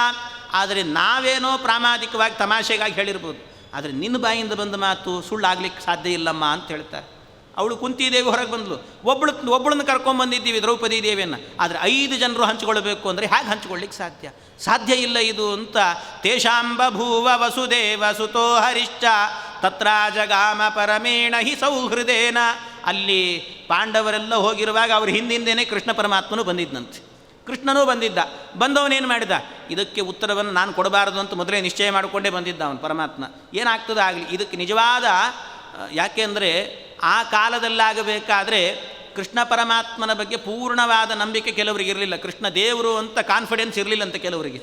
ಕೃಷ್ಣ ಭಗವಂತ ಅಂತ ಆ ಕಾಲದ ಜನರಿಗಾಗಬೇಕಾದ್ರೆ 20% ನಂಬಿಕೆ ಇತ್ತಂತೆ. ಪರಶುರಾಮ ದೇವರು ಅವರು ದೇವರು ಅಂತನ್ನುವಂಥದ್ದು 80% ನಂಬಿಕೆ ಇತ್ತಂತೆ. ಆದರೆ ವೇದವ್ಯಾಸ ದೇವರು ಸಂಪೂರ್ಣವಾಗಿ ದೇವರೇ ಅಂತ 100% ಇತ್ತಂತೆ ಕೆಲವರಿಗೆಲ್ಲ. ಹಾಗಾಗಿ ವೇದವ್ಯಾಸ ದೇವರೇನಾದರೂ ಹೇಳಿದರೆ ಅದು ಪರಮಸತ್ಯ ಅಂತ ತೀರ್ಮಾನ ಮಾಡ್ತಿದ್ರು. ಕೃಷ್ಣ ಹೇಳಿದರೆ ಕೂಡಲೇ ನಂಬ್ತಾ ಇರಲಿಲ್ಲ, ಹಾಗಾಗ್ತಾ ಇತ್ತಂತೆ. ಆದ್ದರಿಂದ ಕೃಷ್ಣ ಪರಮಾತ್ಮ ಈ ವಿಚಾರಕ್ಕೆ ಕೈಯ ಹಾಕಲಿಲ್ಲ. ಬಂದ ಪಾಂಡವರ ಕುಶಲೋಪರಿಯನ್ನು ವಿಚಾರ ಮಾಡಿದ, ಎಲ್ಲ ಚೆನ್ನಾಗಿರಿ ಅಂತ ಹೇಳಿದ. ಅಲ್ಲಿಂದ ಸಂಭಾಷ್ಯ ತೈಸ್ಸ ಭಗವಾನ್ ಅಮಿತಾತ್ಮ ಶಕ್ತಿ ಹೊರಟೇ ಹೋದಂತೆ ಪರಮಾತ್ಮ. ನಿಲ್ಲೇ ಇಲ್ಲ. ನಿಲ್ಲದೇ ಇದ್ದಾಗ ಆಗ ಭಿಕ್ಷಾನ್ನ ಭೋಜಿ ನವುತೋ ಭಗಿನಿಂ ನಿಜಾಂಚ. ಅಲ್ಲಿಗೆ ಸರಿಯಾಗಿ ದೃಪದ ಏನು ಮಾಡಿದ್ದಂತೆ, ಈ 5 ಜನರ ಜೊತೆಗೆ ದ್ರೌಪದಿಯನ್ನು ಕೊಟ್ಟು ಕಳಿಸಬೇಕಾದ್ರೆ ಅವನಿಗೂ ಸಂಶಯ ಇತ್ತು. ಅವನಿಗೂ ಸಂಶಯ ಯಾಕೆ ಅಂದರೆ, ನನ್ನ ಮಗಳನ್ನು ಗೆದ್ದದ್ದು ಬ್ರಾಹ್ಮಣರು ಗೆದ್ದಿದ್ದಾರೆ, ಬ್ರಾಹ್ಮಣರು ಗೆದ್ದು ಕರ್ಕೊಂಡು ಹೋಗ್ತಿದ್ದಾರೆ ಏನೋ ಅಂತ ಅವನಿಗೆ ಡೌಟ್ ಬಂತಂತೆ ಒಂದು ಸರ್ತಿ. ಅವನಿಗೆ ಯಾವತ್ತೂ ಕೂಡ ಸಂಶಯ ಬರೋದು ಬಹಳ ವಿರಳ ಅವನಿಗೆ, ಯಾಕೆಂದರೆ ಅಷ್ಟು ನಂಬಿಕೆ ಅವನಿಗೆ, ವೇದ ಮಂತ್ರಗಳ ಮೇಲೆ ಎಲ್ಲದರ ಮೇಲೆ ಬಹಳ ನಂಬಿಕೆ. ಅವನಿಗೆ ಒಮ್ಮೆ ಡೌಟ್ ಬಂತಂತೆ, ನಾನು ಸಂಕಲ್ಪ ಮಾಡುವಾಗ ಅರ್ಜುನನೇ ವಿವಾಹ ಮಾಡಿಕೊಳ್ಬೇಕು ಅಂತ ಸಂಕಲ್ಪ ಮಾಡಿದ್ದೆ, ಆದರೆ ಯಾರೋ ಬ್ರಾಹ್ಮಣರು ಬಂದು ವಿವಾಹ ಮಾಡ್ಕೊಂಡು ಹೊರಟೋಗ್ಬಿಟ್ರಲ್ಲ, ಅಂದರೆ ಬ್ರಾಹ್ಮಣರು ಏನಾದರೂ ಕೂಡ ಮಂತ್ರಶಕ್ತಿಯಿಂದ ನನ್ನ ಸಂಕಲ್ಪವನ್ನು ಮುರಿದು ನಿಂತಿದ್ದಾರೋ ಏನೋ ಅಂತ ಅವನಿಗೆ ಗಾಬರಿ ಆಯಿತು. ಗಾಬರಿಯಾಗಿ ಅವನೇನು ಮಾಡಿದ, ತನ್ನ ಮಗನನ್ನು ದೃಷ್ಟದ್ಯುಮ್ನನ್ನು ಕಳಿಸಿಕೊಟ್ಟಿದ್ದಂತೆ. ಯಾರವರು ಅಂತ ಪೂರ್ಣವಾಗಿ ಹೋಗಿ ನೋಡಿ ಬಾ ನೀನು ಅಂತ ಹೇಳಿದರು. ನೋಡಿ ಬಾ ನೀನು, ಅವ್ರು ಯಾರು ಏನು ಅಂತ ವಿಚಾರ ಮಾಡು, ಎಲ್ಲಿರ್ತಾರೆ ಏನು ಅಂತ. ಇವರಿಗೆ ಗೊತ್ತಿಲ್ಲದೇನೆ ಹಿಂಬಾಲಿಸಿಕೊಂಡು ಬಂದಿದ್ದಂತೆ ದೃಷ್ಟದ್ಯುಮ್ನ. ಹಿಂಬಾಲಿಸಿಕೊಂಡು ಬಂದಾಗ ನೋಡ್ತಿದ್ದಾರೆ, ಇವನು ಹೇಗೆ ಬದುಕ್ತಾ ಇದ್ದಾರೆ ಇವರು ಅಂತ ನೋಡುವಾಗ 5 ಜನರ ಜೊತೆಗೂ ಕೂಡ ದ್ರೌಪದಿ ದೇವಿ ಒಬ್ಬಳೇ ಇದ್ದಾಳೆ. ಅವಳು ಒಬ್ಬಳಿರುವಾಗಲೂ ಕೂಡ ಹೇಗೆ ಇವರು ಬದುಕಿದ್ರು ಅಂದರೆ, ಭಿಕ್ಷಾನ್ನ ಭೋಜಿನಃ ಉತೋ ಭಗಿನೀಂ ನಿಜಾಂಚ. ಭಿಕ್ಷಾನ್ನ ಭೋಗಿನಃ, ಎಲ್ಲ ಭಿಕ್ಷೆಯನ್ನು ಪಡ್ಕೊಂಡು ಬಂದು ಅದನ್ನೇ ಉಣ್ತಾ ಇದ್ದಾರಂತೆ. ಆದರೆ ಭಿಕ್ಷಾ ತಿಂತಾ ಇದ್ದಾರೆ ಅಂತ ದ್ರೌಪದಿ ದೇವಿ ಏನಾದರೂ ಬೇಸರ ಮಾಡಿಕೊಂಡಿದ್ದಾಳೆ ಅಂದರೆ ಇಲ್ಲ. ತತ್ರಾತಿ ತೃಪ್ತ ಹೃದಯಾಂ ಅತ ಯುದ್ಧ ವಾರ್ತಾಂ. ತೃಪ್ತ ಹೃದಯಾಂ, ಆ ದ್ರೌಪದಿ ದೇವಿಗೆ ಅದರಲ್ಲೇ ಬಹಳ ತೃಪ್ತಿ ಇದೆ ಅಂತೆ. ಅವ್ರ ಮನೆಯಲ್ಲಿ ಊಟ ಮಾಡಿದಾಗ ಎಷ್ಟು ಸಂತೋಷ ಪಡ್ತಿದ್ಲೋ ಅದಕ್ಕಿಂತಲೂ ಹೆಚ್ಚು ಸಂತೋಷ ಇಲ್ಲೇ ಪಡ್ತಿದ್ದಾಳಂತೆ. ಆ ಸಂತೋಷ ದೃಷ್ಟದ್ಯುಮ್ನಿಗೆ ಕಾಣಿಸ್ತಂತೆ ಅವಳ ಕಣ್ಣಲ್ಲಿ. ಅದನ್ನೆಲ್ಲ ದೂರದಿಂದಲೇ ನೋಡ್ತಾ ಇದ್ದಂತೆ. ಆಮೇಲೆ ಅವರೆಲ್ಲ ಪರಸ್ಪರ ಮಾತಾಡೋದು ಅಂದರೆ ಏನು ಮಾತಾಡ್ತಿದ್ರು, ಅವರು ಬ್ರಾಹ್ಮಣರು, ಆದರೆ ಅವ್ರ ಬಾಯಲ್ಲಿ ಯಾವಾಗಲೂ ಕೂಡ ಯುದ್ಧ ವಾರ್ತಾಂ, ಯುದ್ಧದ ಮಾತುಗಳೇ ಬರ್ತಾ ಇದ್ವಂತೆ. ತೇಷಾಂ ನಿಶಮ್ಯ ನದತಾಂ ಘನವದ್ಗಭೀರಂ. ಅಷ್ಟೇ ಅಲ್ಲ, ಅವ್ರ ಮಾತುಗಳು ಹೇಗಿದ್ವು ಅಂದರೆ, ಬ್ರಾಹ್ಮಣರು ಮಾತಾಡಿದರೆ ಸಾಮಾನ್ಯವಾಗಿ ವೇದ ಮಂತ್ರಗಳಂತೆ ಇರುತ್ತವೆ ಮಾತು, ಆದರೆ ಅವ್ರ ಮಾತು ಗಂಭೀರವಾದ ಮಾತಿತ್ತಂತೆ. ಏನು ಗಂಭೀರ, ಅವರನ್ನು ನೋಡ್ತಾ ಇದ್ದರೆ ರಾಜಗಾಂಭೀರ್ಯದ ಧ್ವನಿ ಕಾಣ್ತಾ ಇತ್ತು ಅದರಲ್ಲಿ. ಅದರಿಂದಾಗಿ ಇವರು ಬ್ರಾಹ್ಮಣರು ಇರಲಿಕ್ಕಿಲ್ಲ ಇವರು ಅಂತ ಅನ್ನಿಸ್ತಾ ಇತ್ತಂತೆ. ಇವರಲ್ಲೆಲ್ಲ ಕ್ಷತ್ರಿಯ ಧರ್ಮಗಳೇ ಕಾಣ್ತಾ ಇದ್ದಾವೆ. ಅದರಿಂದ ಬರೀ ಕ್ಷತ್ರಿಯರಲ್ಲ, ಕ್ಷತ್ರೋತ್ತಮ ಇತಿ ಮತಿಂಸ ಚಕಾರ ವೀರ. ಕ್ಷತ್ರಿಯರಲ್ಲೇ ಉತ್ತಮರಿವರು ಅಂತ ತಿಳ್ಕೊಂಡಂತೆ. ಕ್ಷತ್ರೋತ್ತಮ, ಇವರೆಲ್ಲ ಕ್ಷತ್ರಿಯೋತ್ತಮರು ಅಂತ ತಿಳ್ಕೊಂಡು, ಪ್ರಾತಸ್ತು ತಸ್ಯ ಜನಿತುರ್ವಚಸಾ ಪುರೋದಾಹ ತಾನ್ ಪ್ರಾಪ್ಯ ಮಂತ್ರವಿಧಿನ ಮರುದಾತ್ಮಜೇನ. ಆಮೇಲೆ ಅಲ್ಲಿಂದ ಮನೆಗೆ ಹೋಗಿ ದೃಪದ ಮಹಾರಾಜನಿಗೆ ಹೇಳಿದ್ನಂತೆ, ಹೌದು ನಾನು ನೋಡಿದ್ದೇನೆ, ಬರೀ ಯುದ್ಧದ ಮಾತುಗಳನ್ನೇ ಆಡ್ತಿರ್ತಾರೆ, ಅವರು ಬ್ರಾಹ್ಮಣರಲ್ಲ ಅಂತ ಅನಿಸುತ್ತೆ ನನಗೆ. ಯಾಕೋ ಅವರು ವಿಶೇಷವಾಗಿ ಕ್ಷತ್ರಿಯರೇ ಇರಬೇಕು ಅಂತ ಅನಿಸುತ್ತೆ. ಅದರ ಜೊತೆಗೆ ನಮ್ಮ ದ್ರೌಪದಿ ದೇವಿಯು ಕೂಡ ಬಹಳ ಸಂತುಷ್ಟಳಾಗಿದ್ದಾಳಲ್ಲಿ ಅಂತೆಲ್ಲ ಹೇಳಿದಾಗ, ಆದರೂ ಸರಿ, ಇದೇನು ವಿವಾಹ ಅಂದರೆ ಸ್ವಯಂವರ ಎನ್ನೋದೇ ವಿವಾಹ ಅಲ್ಲ. ಆದರೆ ಸ್ವಯಂವರದ ನಂತರ ಕರ್ಕೊಂಡು ಹೋಗಿದ್ರು, ಅವ್ರ ಹತ್ರ ಇರ್ಬೋದಷ್ಟೇ, ಆದರೆ ಪೂರ್ಣವಾದ ವಿವಾಹ ಆಗಿರಲಿಲ್ಲ. ನಿಜವಾದ ವಿವಾಹ ಬ್ರಾಹ್ಮ ವಿವಾಹ ಎನ್ನುವಂಥದ್ದಾಗಬೇಕು. ಆದ್ದರಿಂದ ಆ ವಿವಾಹ ಆಗಬೇಕಾದ್ರಿಂದ ಮುಂದಿನ ವ್ಯವಸ್ಥೆಯನ್ನು ನಡೆಸಿಕೊಡಬೇಕು ಅಂತ ದೃಪದ ಮಹಾರಾಜನೇ ಅಲ್ಲಿಗೆ ಬಂದಂತೆ. ದೃಪದ ಮಹಾರಾಜ ಬಂದು ಕೇಳ್ತಾ ಇದ್ದಾನಂತೆ ಎಲ್ಲವನ್ನೂ ಕೂಡ ವಿಚಾರವನ್ನು. ಏನಿದು, ತಾನಾಗತಾನ್ ಸಮಭಿಪೂಜ್ಯ ನಿಜಾತ್ಮಜಾಂಚ ವಿಪ್ರಾದಿ ಯೋಗ್ಯ ಪೃಥಗುಕ್ತ ಪದಾರ್ಥ ಜಾತೈಹಿ. ಎಲ್ಲ ಪದಾರ್ಥಗಳನ್ನು ಮಂಗಳ ದ್ರವ್ಯಗಳನ್ನು ಹಿಡ್ಕೊಂಡು ಬರ್ತಾ ಇದ್ದಾನೆ. ಮದುವೆ ವಿಚಾರವನ್ನು ಮಾತಾಡಬೇಕು ಅಂತ, ಮದುವೆ ವಿಚಾರ ಮಾತಾಡಬೇಕು ಅಂತ ಬಂದವನು ಮೊಟ್ಟ ಮೊದಲಿಗೆ ಮಾಡಿದ್ದೇನು ಅಂದರೆ ಧರ್ಮರಾಜನ ಬಳಿಗೆ ಬಂದಂತೆ. ಧರ್ಮರಾಜನ ಬಳಿಗೆ ಬಂದು ಅವರನ್ನೆಲ್ಲ ನೋಡಿ ಯಾಕೆಂದರೆ ಅವನು ಕನ್ಫರ್ಮ್ ಮಾಡ್ಕೊಳ್ಬೇಕು ಅಂತ, ಇವರು ನಿಜವಾಗಲೂ ಕ್ಷತ್ರಿಯರು ಬ್ರಾಹ್ಮಣರು ಯಾವ ಜಾತಿಗೆ ಸೇರಿದವರು ಅಂತ ಅವ್ರನ್ನ ಕನ್ಫರ್ಮ್ ಮಾಡ್ಕೋಬೇಕು. ಅದಕ್ಕೆ ಬಂದೇನು ಮಾಡಿದಂತೆ, ಎಲ್ಲವನ್ನ ಮಂಗಳ ದ್ರವ್ಯಗಳನ್ನು ತಂದು ನಮ್ಮ ಮನೆಗೆ ಬರಬೇಕು, ನಿಮಗೆ ವಿವಾಹ ಮಾಡಿಕೊಡ್ತೇವೆ ಅಂತ ಆಹ್ವಾನ ಕೊಟ್ಟನಂತೆ. ಆಹ್ವಾನ ಕೊಟ್ಟು ಏನು ಮಾಡಿದಂತೆ, ಅವ್ರ ಮನೆಗೇನೋ ಆಹ್ವಾನ ಕೊಟ್ಟುಬಿಟ್ಟ, ಆದರೆ ಬಂದವ್ರಿಗೆ ಇಳ್ಕೊಳ್ಳಿಕ್ಕೆ ವ್ಯವಸ್ಥೆ ಮಾಡಬೇಕಲ್ಲ. ಅದಕ್ಕೆ ಮನೆಯಲ್ಲಿ ಒಂದು ಇವರು ಯಾವ ಜಾತಿಗೆ ಸೇರಿದವರು, ಯಾವ ವರ್ಣದವರು ಇವರು ಅಂತ ತಿಳ್ಕೊಳ್ಳಿಕ್ಕೆ ಅಂತ ಹೇಳಿಬಿಟ್ಟು ಒಂದು ವ್ಯವಸ್ಥೆ ಮಾಡಿದ್ನಂತೆ. ಏನು ಅಂದರೆ, ಇವರು 5 ಜನ ಇದ್ರಲ್ವ, 5 ಜನರಿಗೂ ಕೂಡ ಬೇರೆ ಬೇರೆ ರೀತಿಯ ಒಟ್ಟು 20 ಕೋಣೆಗಳನ್ನು ತಯಾರು ಮಾಡಿಸಿದ್ನಂತೆ. 20 ಕೋಣೆ, 5 ಜನರು ಉಳ್ಕೊಳ್ಳಿಕ್ಕೆ 20 ಕೋಣೆ ಮಾಡಿಸಿದ್ನಂತೆ. ಅದು ಯಾಕೆ 20 ಕೋಣೆ ಮಾಡಿಸಿದ ಅಂದರೆ, ಒಂದು ಕೋಣೆ ಆಗಬೇಕಾದ್ರೆ, ಕೋಣೆ ಅಂದರೆ ಒಂದು ಮನೆ ಥರನೇ ಅದು ಕೂಡ, ಒಂದು 5 ಕೋಣೆಯಲ್ಲಿ ಬ್ರಾಹ್ಮಣರು ವಾಸ ಮಾಡಲಿಕ್ಕೆ ಏನು ಬೇಕೋ ಆ ವ್ಯವಸ್ಥೆಗಳೆಲ್ಲ ಇಟ್ಟಿದ್ದಂತೆ ಅಲ್ಲಿ. ಇನ್ನು 5 ಕೋಣೆಯಲ್ಲಿ ಕ್ಷತ್ರಿಯರು ವಾಸ ಮಾಡಲಿಕ್ಕೆ ಏನೇನು ಬೇಕೋ ಆ ಎಲ್ಲ ಪದಾರ್ಥಗಳನ್ನು ಇಟ್ಟಿದ್ದಂತೆ. ಇನ್ನು 5 ಕೋಣೆಯಲ್ಲಿ ವೈಶ್ಯರು ವಾಸ ಮಾಡಲಿಕ್ಕೆ ಏನು ಬೇಕೋ ಅದನ್ನೆಲ್ಲ ಇಟ್ಟಿದ್ದ. ಇನ್ನು 5 ಕೋಣೆಯಲ್ಲಿ ಶೂದ್ರರು ವಾಸ ಮಾಡಲಿಕ್ಕೆ ಬೇಕು ಅದನ್ನು ಎಲ್ಲವನ್ನು ಇಟ್ಟಿದ್ದಂತೆ. ಹೀಗೆ ವ್ಯವಸ್ಥೆ ಮಾಡಿ, ಇಷ್ಟು ಕೋಣೆಗಳಿದ್ದಾವೆ, ನಿಮಗೆ ಯಾವುದು ಇಷ್ಟ ಆಗುತ್ತೋ ಅದಕ್ಕೆ ಹೋಗ್ರಿ ಅಂತ ಹೇಳಿದ್ದಂತೆ. ಬ್ರಾಹ್ಮಣರು ಅಂತಾದರೆ ಏನು ಮಾಡ್ತಾರೆ, ಯಾವ ಕೋಣೆಗೆ ಹೋಗ್ತಾರೆ? ಬ್ರಾಹ್ಮಣರಿಗೆ ಬೇಕಾದ ಪದಾರ್ಥಗಳೆಲ್ಲಿದ್ದಾವೋ ಅಲ್ಲೇ ಹೋಗ್ತಾರೆ. ಎಲ್ಲೋ ಕತ್ತಿ, ಚಾಕು, ಇನ್ನೊಂದು ಮತ್ತೊಂದು ಇಟ್ಟಿದ್ರು ಹೋಗ್ತಾರೆ. ಏನು ಬಿಲ್ಲು ಬಾಣ ಅಂತಿದ್ರೆ ಅದೆಲ್ಲ ಬೇಡ್ರಿ ನಮಗೆ ಅಂತಾರೆ. ಎಲ್ಲಾದರೂ ಸಾಳಗ್ರಾಮ, ದರ್ಬೆ ಮುಷ್ಟಿ, ಕೃಷ್ಣಾಜಿನ ಇದೆಯಾ ಅಂತ ಹುಡುಕೊಂಡು ಹೋಗ್ತಾರೆ. ಮಡಿ ನೀರಿದೆಯಾ ಇಲ್ಲ ಅಂತ ನೋಡ್ತಾರೆ ಅಷ್ಟೇ, ಇದನ್ನು ಬಿಟ್ಟು ಬೇರೆ ನೋಡೋದಿಲ್ಲ. ಆದರೆ ಇವರು ಹೋದ್ರಲ್ಲಿಗೆ ಹೋದವರು ಏನು ಮಾಡಿದ್ರಂತೆ, ಎಲ್ಲ ಕೋಣೆಗಳನ್ನು ನೋಡಿದರು. ನೋಡುವಾಗ ಬಿಲ್ಲು ಬಾಣ ಎಲ್ಲ ಕ್ಷತ್ರಿಯರಿಗೆ ಬೇಕಾದಂಥ ಸಾಮಾನುಗಳು ಬೇಕೋ ಅದೆಲ್ಲ ಇರುವಂಥ ಕೋಣೆಗಳೇನಿದ್ದು ಅದೇ ಕೋಣೆಗೆ ಹೋದ್ರಂತೆ ಇವರೆಲ್ಲ. ಆಗ ನಿಶ್ಚಯ ಆಯ್ತು ಅವನಿಗೆ, ದೃಪದನಿಗೆ, ಇವರು ಕ್ಷತ್ರಿಯರೇ ಇರಬೇಕು ಅಂತ ಅಂದ್ಕೊಂಡಂತೆ. ಇನ್ನು ವೈಶ್ಯರಿಗಾಗುವಾಗ ಅಲ್ಲಿ ಧನ ಸಮೃದ್ಧಿಯನ್ನಿಟ್ಟಿದ್ದಂತೆ, ಅವರೇ ದುಡ್ಡನ್ನು ಎಣಿಸ್ತಾ ಕೊಡ್ತಾರೆ ಬಿಡು ಅಂತ. ಈ ರೀತಿ ಒಬ್ಬೊಬ್ಬರಿಗೆ ಒಂದೊಂದು ವ್ಯವಸ್ಥೆ ಮಾಡಿದ್ದ. ಆದರೆ ಇವರು ಹೋದದ್ದು ಮಾತ್ರ ಕ್ಷತ್ರಿಯರ ಕೋಣೆಗೆ ಹೋದರು. ಕ್ಷತ್ರಿಯ ಕೋಣೆಗೆ ಹೋದ ತಕ್ಷಣ ಅವರು ಭಾಳ ನಿಶ್ಚಯ ಮಾಡಿಕೊಂಡ ದೃಪದ, ಇವರು ಕ್ಷತ್ರಿಯರೇ ಇರಬೇಕು ಅಂತ. ಆದರೆ ಎಷ್ಟಾದರೂ ಕೂಡ ಏನೋ ಆಕಸ್ಮಿಕವಾಗಿ ಹೋಗಿರ್ಬೋದು ಅಂತ ಒಂದು ಡೌಟ್ ಇರ್ತದಲ್ಲ ಒಳಗೆ, ಆಕಸ್ಮಿಕ ಹೋಗಿರ್ಬೋದು, ಪೂರ್ಣವಾದ ನಿಶ್ಚಯ ಆಗಿಲ್ಲ ಇನ್ನು ಇವರು ಕ್ಷತ್ರಿಯರ ಅಂತ. ಆ ಸಂದೇಹ ಉಳಿದಿರ್ತದೆ ಇನ್ನು. ಅದಕ್ಕೆ ಸಂದೇಹ ಎಲ್ಲೋ ಒಂದು ಸ್ವಲ್ಪ ಇದ್ದರೂ ಕೂಡ ಅದು ತಲೆ ಕೆಡಿಸ್ತಾ ಇರ್ತದೆ. ಅದನ್ನು ಉಳಿಸ್ಕೊಳ್ಬಾರ್ದು ಅಂತ ಹೋಗಿ ಕೇಳೇ ಬಿಡೋಣ ಅಂತ ಧರ್ಮರಾಜನ ಬಳಿ ಹೋದನಂತೆ. ಧರ್ಮರಾಜ ಮಹಾ ಸತ್ಯವಂತ, ಏನು ಕೇಳಿದರೂ ಹೇಳಿಬಿಡ್ತಾನೆ ಅಂತ ಅವನ ಬಳಿಗೆ ಹೋಗಿ, ಪಪ್ರಚ್ಚ ಕೋಸಿ ನರವರಿಯ ವದಸ್ವ ಸತ್ಯಂ, ಸತ್ಯ ಹೇಳಿ ನೀನು ಅಂತ ಕೇಳಿದ್ನಂತೆ. ವದಸ್ವ ಸತ್ಯಂ, ಯಾರು ನೀವು, ಯಾವ ವರ್ಣಕ್ಕೆ ಸೇರಿದವರು, ನಿಜವಾಗ್ಲೂ ಹೇಳಿ ನೀವು ಅಂತ ಕೇಳಿದಾಗ, ಆಗ ನೀವು ರಾಜಕುಮಾರರು ತಾನೇ, ಕ್ಷತ್ರಿಯರು ತಾನೇ ಅಂತ ಕೇಳಿದರೆ, ಅದಕ್ಕೆ ಅವನು ಧರ್ಮರಾಜ ಏನು ಮಾಡಿದಂತೆ, ಅವನು ಕೇಳಿದ ಪ್ರಶ್ನೆಗೆ ಉತ್ತರವನ್ನೇ ಕೊಡದೆ ತಮಾಷೆ ಮಾಡಿಬಿಟ್ಟಂತೆ. ತಮಾಷೆ ಮಾಡಿ, ಅವನು ಕೇಳಿದ ದೊಡ್ಡ ಪ್ರಶ್ನೆನೇ ಅಲ್ಲ ಅನ್ನೋ ಹಾಗೆ ಅವನು ಕೇಳ್ತಾ ಇರೋದಕ್ಕೆ ಸರಿಯಾಗಿ ತಮಾಷೆ ಮಾಡಿಟ್ಬಿಟ್ಟ. ಅವನು ಸರಿಯಾಗಿ ಉತ್ತರವನ್ನೇ ಕೊಡಲಿಲ್ಲ. ಹೀಗ್ಯಾಕೆ ತಿಳ್ಕೊಂಡಿದ್ದೆ ನೀನು ಅಂತ. ನಾವಿಲ್ಲಿ ಈ ಕೋಣೆಗೆ ಬಂದಿದ್ದೇವೆ ಎಂದು ಕೂಡಲೇ ಅದೆಲ್ಲ ಪದಾರ್ಥಗಳನ್ನು ನೋಡೇ ಬಂದಿದ್ದೀವಿ ಅಂತ ತಿಳ್ಕೋಬೇಡ. ಏನೋ ನೋಡಲಿಕ್ಕೆ ವಿಚಿತ್ರವಾಗಿದ್ದಾವೆಲ್ಲ ಒಮ್ಮೆ ನೋಡೋಣ ಅಂತ ಬಂದಿದ್ದಷ್ಟೇ ಅನ್ನಂತೆ. ಹೀಗೇನೋ ತಮಾಷೆ ಮಾಡಿಬಿಟ್ಟ. ಅವನು ಸರಿಯಾಗಿ ಉತ್ತರ ಕೊಡಲಿಲ್ಲ. ಅದಕ್ಕೇನು ಮಾಡಿದಂತೆ, ಕೊನೆಗೆ ಸರಿ ಆಯಿತು, ನಿನ್ನನ್ನು ಕೇಳಿ ಪ್ರಯೋಜನ ಇಲ್ಲ, ಅದಕ್ಕೆ ನಿನ್ನ ತಾಯಿಯನ್ನು ಕೇಳ್ತೇವೆ, ತಾಯಿ ಆದರೂ ಕೂಡ ಸತ್ಯ ಹೇಳ್ತಾಳಲ್ಲ ಅಂತ ಕುಂತಿದೇವಿ ಬಳಿಗೆ ಹೋಗ್ಬಿಟ್ಟು ಕೇಳಿದಂತೆ. ಅದಕ್ಕೆ ಸಪ್ರಾಹ ಮಂದ ಹಸಿತ ಕಿಮಿಹಾದ್ಯ ರಾಜನ್ ಪೂರ್ವಂ ಹಿ ವರ್ಣ ವಿಷಯೇ ನ ವಿಶೇಷ ಉಕ್ತ ಪುತ್ರೀಕೃತೆ ತವ ಸುತೇನ ತು ಲಕ್ಷ್ಯವೇಧ ಉಕ್ತೋ ನರೇಂದ್ರ ಸಮಿತೋ ಸಕೃತೋಪ್ಯನೇನ. ಅವಳನ್ನು ಬಂದು ಕೇಳಿದರೆ ಅವಳು ತಮಾಷೆ ಮಾಡಿಬಿಟ್ಲಂತೆ. ಕುಂತಿದೇವಿನೂ ತಮಾಷೆ ಮಾಡಿಬಿಟ್ಲು. ಇಲ್ಲ, ಏನೂ ಇಲ್ಲ ಅನ್ನೋ ಹಾಗೆ ತಮಾಷೆ ಮಾಡಿಬಿಟ್ಲಂತೆ. ಹೀಗೆ ತಮಾಷೆ ಮಾಡ್ತಾ ಇದ್ದಾಗ, ಏವಂ ಬ್ರುವಾಣ ಮತತಂ ಪೃತಯಾ ಸಹೈವ ರಾಜಾವದೇತಿ ಪುನರೇವ ಯಯಾಚಯೇಷಃ.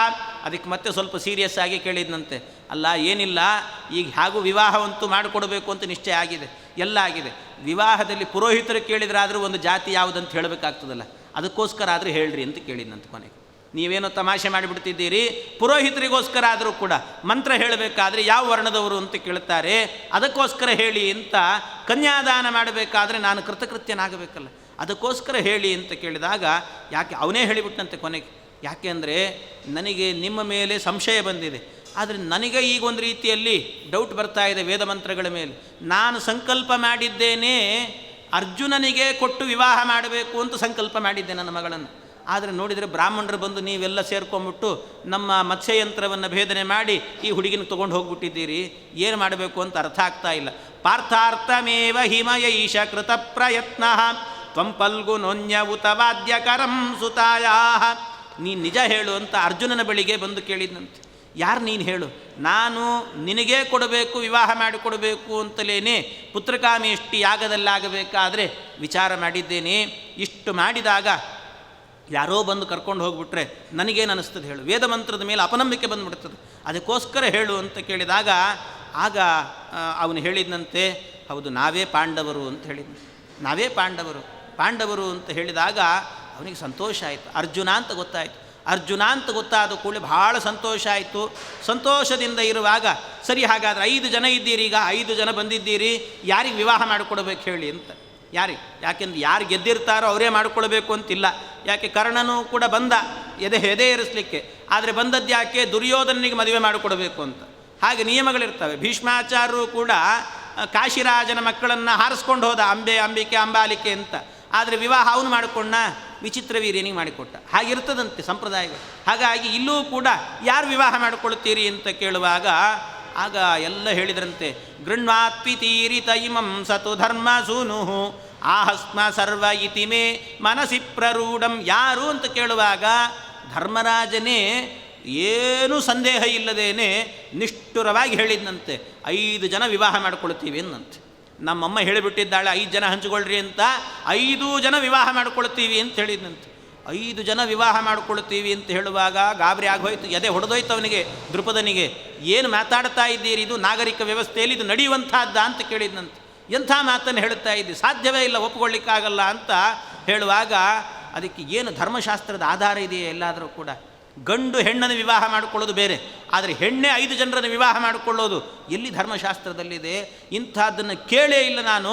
ಆದ್ದರಿಂದ ಧರ್ಮಶಾಸ್ತ್ರದಲ್ಲೇ ಇಲ್ಲದೇ ಇರುವಂಥ ಒಂದು ವಿಚಾರವನ್ನು ಏನು ಪ್ರಮಾಣ ಇದಕ್ಕೆ ಅಂತ ಕೇಳಿದರೆ, ಅದಕ್ಕೆ ಅವನು ಹೇಳಿದಂತೆ, ಧರ್ಮರಾಜ ನೀನು ಏನು ಪ್ರಮಾಣ ಅಂತ ಕೇಳಿದರೆ ನನ್ನ ಹತ್ರ ಪ್ರಮಾಣ ಹೇಳಲಿಕ್ಕೆ ವಾಕ್ಯ ಇಲ್ಲ ಅನ್ನಂತೆ. ನನಗೆ ಪ್ರಮಾಣ ಹೇಳಲಿಕ್ಕೆ ವಾಕ್ಯ ಇಲ್ಲ. ನಾತ್ರ ಪ್ರಮಾಮ ಮಹೃದಿ ಪ್ರತಿಭಾತ್ಯತಾಪಿ. ನನಗೆ ಪ್ರಮಾಣ ಇಲ್ಲ, ಪ್ರಮಾಣ ವಾಕ್ಯ ಇಲ್ಲ, ಧರ್ಮಶಾಸ್ತ್ರದ ವಾಕ್ಯ ಇಲ್ಲ. ಆದರೆ ಪ್ರಮಾಣ ಇದೆ ಎನ್ನಂತೆ. ಪ್ರಮಾಣ ಇದೆ. ಏನು ಪ್ರಮಾಣ ಅಂದರೆ, ಧರ್ಮಾಚಲ ಮಮ ಮತಿರ್ಹಿತ ದೇವಮಾನಂ. ನನ್ನ ಬುದ್ಧಿ ಇದೆಯಲ್ಲ, ನನ್ನ ಮನಸ್ಸಿದೆ ಅಲ್ವಾ, ನನ್ನ ಮನಸ್ಸಿಗೆ ಬಂದಿದೆ 5 ಜನ ವಿವಾಹ ಮಾಡಿಕೊಳ್ಬೇಕು ಅಂತ. ಆದ್ದರಿಂದ ನನ್ನ ಮನಸ್ಸೇ ಪ್ರಮಾಣ ಅನ್ನಂತೆ. ಪ್ರಮಾಣದ ವಾಕ್ಯ ಇಲ್ಲ, ಆದರೆ ನನ್ನ ಮನಸ್ಸಿಗೆ ಹಾಗೆ ಬಂದಿದೆಯಲ್ಲ, ಭಗವಂತ ಪ್ರೇರಣೆ ಮಾಡಿದ್ದಾನಲ್ಲ, ಅದೇ ಪ್ರಮಾಣ ಅಂತ ಹೇಳಿದಂತೆ. ನನ್ನ ಮನಸ್ಸಿಗೆ ಬಂದಿದೆ ಅಂದರೆ ಅದು ಪ್ರಮಾಣ ಆಗಿರಬೇಕು.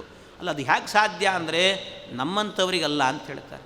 ದೇವತೆಗಳಿಗಾಗುವಾಗ, ಪಾಂಡವರಂಥ ಸಜ್ಜನರಿಗಾಗುವಾಗ ಅವ್ರ ಮನಸ್ಸಿಗೆ ಬಂತು ಅಂತಾದರೆ ಅದೇ ಪ್ರಮಾಣ ಆಗ್ತದಂತೆ. ಹಿಂದೆ ಇವನಿಗೂ ಕೂಡ ಭೀಷ್ಮಾಚಾರ್ಯರ ತಂದೆ ಅವನಿಗೂ ಕೂಡ ಶಂತನುವಿಗಾಗಬೇಕಾದ್ರೆ ಸತ್ಯವತೀ ದೇವಿಯ ಮೇಲೆ ಮನಸ್ಸಾಯಿತು. ಆದರೆ ಅವಳು ಮೀನುಗಾರರ ಮಗಳಾಗಿದ್ಲು. ಆದರೂ ಅವಳನ್ನು ವಿವಾಹ ಮಾಡಿಕೊಳ್ಬೇಕು ಅಂತ ಅನ್ನಿಸ್ತು, ಬೆಸ್ತರಾಜನ ಮಗಳನ್ನು. ಆದರೆ ಬೆಸ್ತರಾಜನ ಮಗಳಾಗಿದ್ದರೂ ಕೂಡ ಅವನೇ ವಿಚಾರ ಮಾಡಿದ, ನನಗವಳ ಮೇಲೆ ಮನಸ್ಸಾಗಿದೆ ಅಂದರೆ ಅವಳು ಬೆಸ್ತರ ಕನ್ಯೆ ಆಗಲಿಕ್ಕೆ ಸಾಧ್ಯ ಇಲ್ಲ, ಕ್ಷತ್ರಿಯ ಕನ್ಯೆನೇ ಆಗಿರ್ತಾಳೆ ಅಂತ ನಿಶ್ಚಯ ಮಾಡಿಕೊಂಡ. ಇದು ಸಾಮಾನ್ಯವಾಗಿ ಯಾಕೆ ಅಂತ ಹೇಳಿದರೆ, ಸಾಮಾನ್ಯವಾಗಿ ಆಗಬೇಕಾದ್ರೆ ಸಜ್ಜನರ ಮನಸ್ಸು ಅನ್ನುವಂಥದ್ದು ಅಧರ್ಮ ಮಾರ್ಗದಲ್ಲಿ ಹೋಗೋದೇ ಇಲ್ಲಂತೆ. ಇವನಿಗೆ ಈ ಮಾರ್ಗದಲ್ಲಿ ಪ್ರೇರಣೆ ಆಗಿದೆ ಅಂದರೆ ಇದೇ ಧರ್ಮ ಅಂತ ಅರ್ಥ. ಕೆಲವು ದೊಡ್ಡ ದೊಡ್ಡವರಾಗುವಾಗ ಏನಾದರೂ ಮಾಡಿದರೆ ಅದು ಧರ್ಮ ಆಗಿರ್ತದಂತೆ. ರಾಘವೇಂದ್ರ ಸ್ವಾಮಿಗಳು ಚಾತುರ್ಮಾಸ್ಯ ಕಾಲದಲ್ಲಿ ಸಾಸಿವೆ ಬಳಸಿಬಿಟ್ರು ಅಂದರೆ ಅದು ಧರ್ಮ. ಮಾತಾಡು ತೇಜೀಯಸಾಂ ನದೋಷಾಯ ಅಂತ ಹೇಳ್ತಾರೆ. ಅದು ಮಹಾತ್ಮರು ಮಾಡಿದರು ಅಂತಾದರೆ ಅದೇ ಧರ್ಮ ಆಗಿ ಹೋಗ್ತದಂತೆ. ಇವತ್ತು ಗುಳ್ಳವನ್ನು ಎಲ್ಲರೂ ಬಳಸ್ತಾರೆ, ಎಲ್ಲ ಮಠಗಳಲ್ಲಿ ಬಳಸ್ತಾರೆ. ವಾದರಾಜ ಸ್ವಾಮಿಗಳು ಬಳಸಿದರು, ಅವರು ಬಳಸಿದರು, ಆದ್ದರಿಂದಾಗಿ ಅದೇ ಧರ್ಮ ಆಗೋಯ್ತು. ಹಾಗೆ ಒಂದೊಂದು ಧರ್ಮ ಅನ್ನುವಂಥದ್ದು ಮಹನೀಯರು ಮಾಡಿದರು ಅಂತಾದರೆ ಅದು ತಪ್ಪಾಗೋದಿಲ್ಲ. ಆದರೆ ನಾವು ಮಾಡುತ್ತೇವೆ ಅಂತ ಹೇಳಿಬಿಟ್ಟು ಏನೇನೋ ತಿನ್ಕೊಂಡು ಇನ್ನು ಮುಂದೆ ಧರ್ಮ ಅಂತ ಮಾಡಿರಿ ಅಂದರೆ ಆಗೋದಿಲ್ಲಂತೆ. ಹಾಗೆ ಆ ರೀತಿ ಇರ್ತದೆ. ಹಾಗೆ ಇವನು ಹೇಳುತ್ತಾನೆ, ನನ್ನ ಮನಸ್ಸಿಗೆ ಬಂದಿದೆ, ಇದು ಪ್ರಮಾಣ ಅಂತ ಹೇಳಿದಂತೆ. ಪ್ರಮಾಣ, ಇದೇ ಪ್ರಮಾಣ ಅಂತ ಹೇಳಿದಾಗ ಆದರೂ ಅವನಿಗೆ ಮನಸ್ಸಿಗೆ ಒಪ್ಪಿಗೆ ಆಗ್ತಾ ಇಲ್ಲ. ಒಪ್ಪಿಗೆ ಆಗದೇ ಇರುವಾಗ ಇಂಥ ಸಮಸ್ಯೆ ಬಂತಲ್ಲ, ಏನು ಮಾಡಬೇಕು ಅಂತ ವಿಚಾರ ಮಾಡ್ತಾ ಇರುವಾಗ ಸರಿಯಾಗಿ ಎಲ್ಲಿ ಸಮಸ್ಯೆ ಇರ್ತದೋ ಅಲ್ಲಿ ನಾನಿದ್ದೇನೆ ಅಂತ ಸಾಕ್ಷಾತ್ ವೇದವ್ಯಾಸರೂಪಿ ಪರಮಾತ್ಮನೇ ಬಂದರಂತಲ್ಲಿಗೆ. ನೈವಚ್ಚದತ್ರ ಭಗವಾನಗಮಚ್ಚ ಕೃಷ್ಣ. ಅಲ್ಲಿಗೆ ಭಗವಾನ್ ಆ ವೇದವ್ಯಾಸರೂಪಿ ಪರಮಾತ್ಮ ಬಂದರಂತೆ. ಬಂದು ಕೂಡಲೇ ಅವರಿಗೆಲ್ಲ ನಮಸ್ಕಾರ ಮಾಡ್ತಿದ್ದಾರೆ. ವ್ಯಾಸಂತ ಮೀಕ್ಷ ಭಗವಂತ ಮಗಣ್ಯ ಪೂರ್ಣ ನಿತ್ಯಾವ್ಯಯಾತ್ಮ ಗುಣಮಾಶು ಸಮಸ್ತ ಏವ.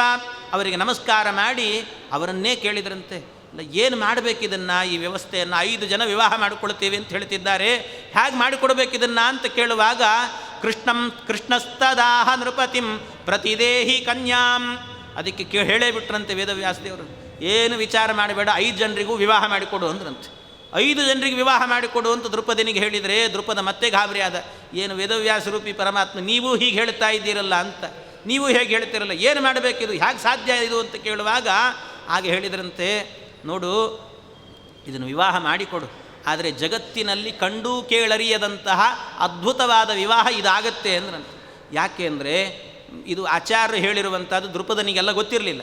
ಆದರೆ ಹಿಂದಿನದ್ದನ್ನೆಲ್ಲ ನಾವು ನೆನಪಿಟ್ಟುಕೊಳ್ಬೇಕು. ಆಚಾರ್ಯ ದ್ರೌಪದಿ ದೇವಿ ಅಂದರೆ ದ್ರೌಪದಿ ದೇವಿಯಲ್ಲಿ ಯಾರ್ಯಾರ ಆವೇಶ ಇದೆ ಅಂತೆಲ್ಲ ನಿರೂಪಣೆ ಮಾಡಿದ್ದಾರೆ. ಹಾಗಾಗಿ ಅವರೆಲ್ಲರೂ ಕೂಡ ಇದ್ದಾರೆ.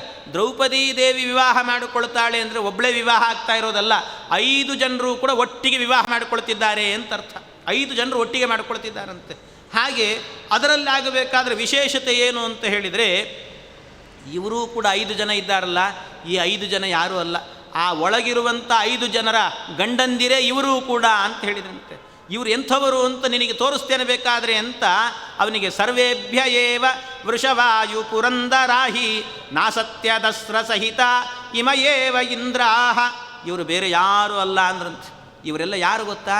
ಭೀಮಸೇನ ದೇವರು ಅಂದರೆ ವಾಯುದೇವರು, ಧರ್ಮರಾಜ ಅಂದರೆ ಯಮಧರ್ಮದೇವರು, ಇನ್ನು ಅರ್ಜುನ ಇಂದ್ರ, ನಕುಲ ಸಹದೇವರು ನಾಸತ್ಯದಸ್ರರು ಅಶ್ವಿನಿ ದೇವತೆಗಳು. ಈ ರೀತಿಯಲ್ಲಿ ಎಲ್ಲರನ್ನೂ ಕೂಡ ಹೇಳಿದರೆ ನಾಸತ್ಯದಸ್ರ ಸಹಿತ ಇಮಯೇವ ಇಂದ್ರಾಹ. ಇವರು ಯಾರು ಅಂತ ತಿಳ್ಕೊಂಡಿದ್ದಿ? ಸಾಮಾನ್ಯರಲ್ಲ ಇವರೆಲ್ಲರೂ ಕೂಡ.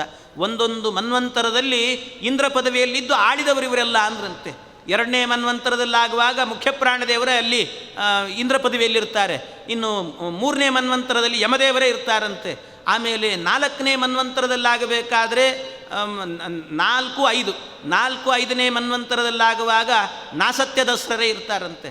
ಆಮೇಲೆ 6-7ನೇ ಮನ್ವಂತರದಲ್ಲಾಗುವಾಗ ಪುರಂದರ ಅಂದರೆ ಈಗಿರುವ ಇಂದ್ರ, ಇವನೇನೆ 6-7ನೇ ಮನ್ವಂತರದಲ್ಲಿ ಇಂದ್ರ ಪದವಿಯಲ್ಲಿದ್ದು ಆಳ್ತಾರೆ.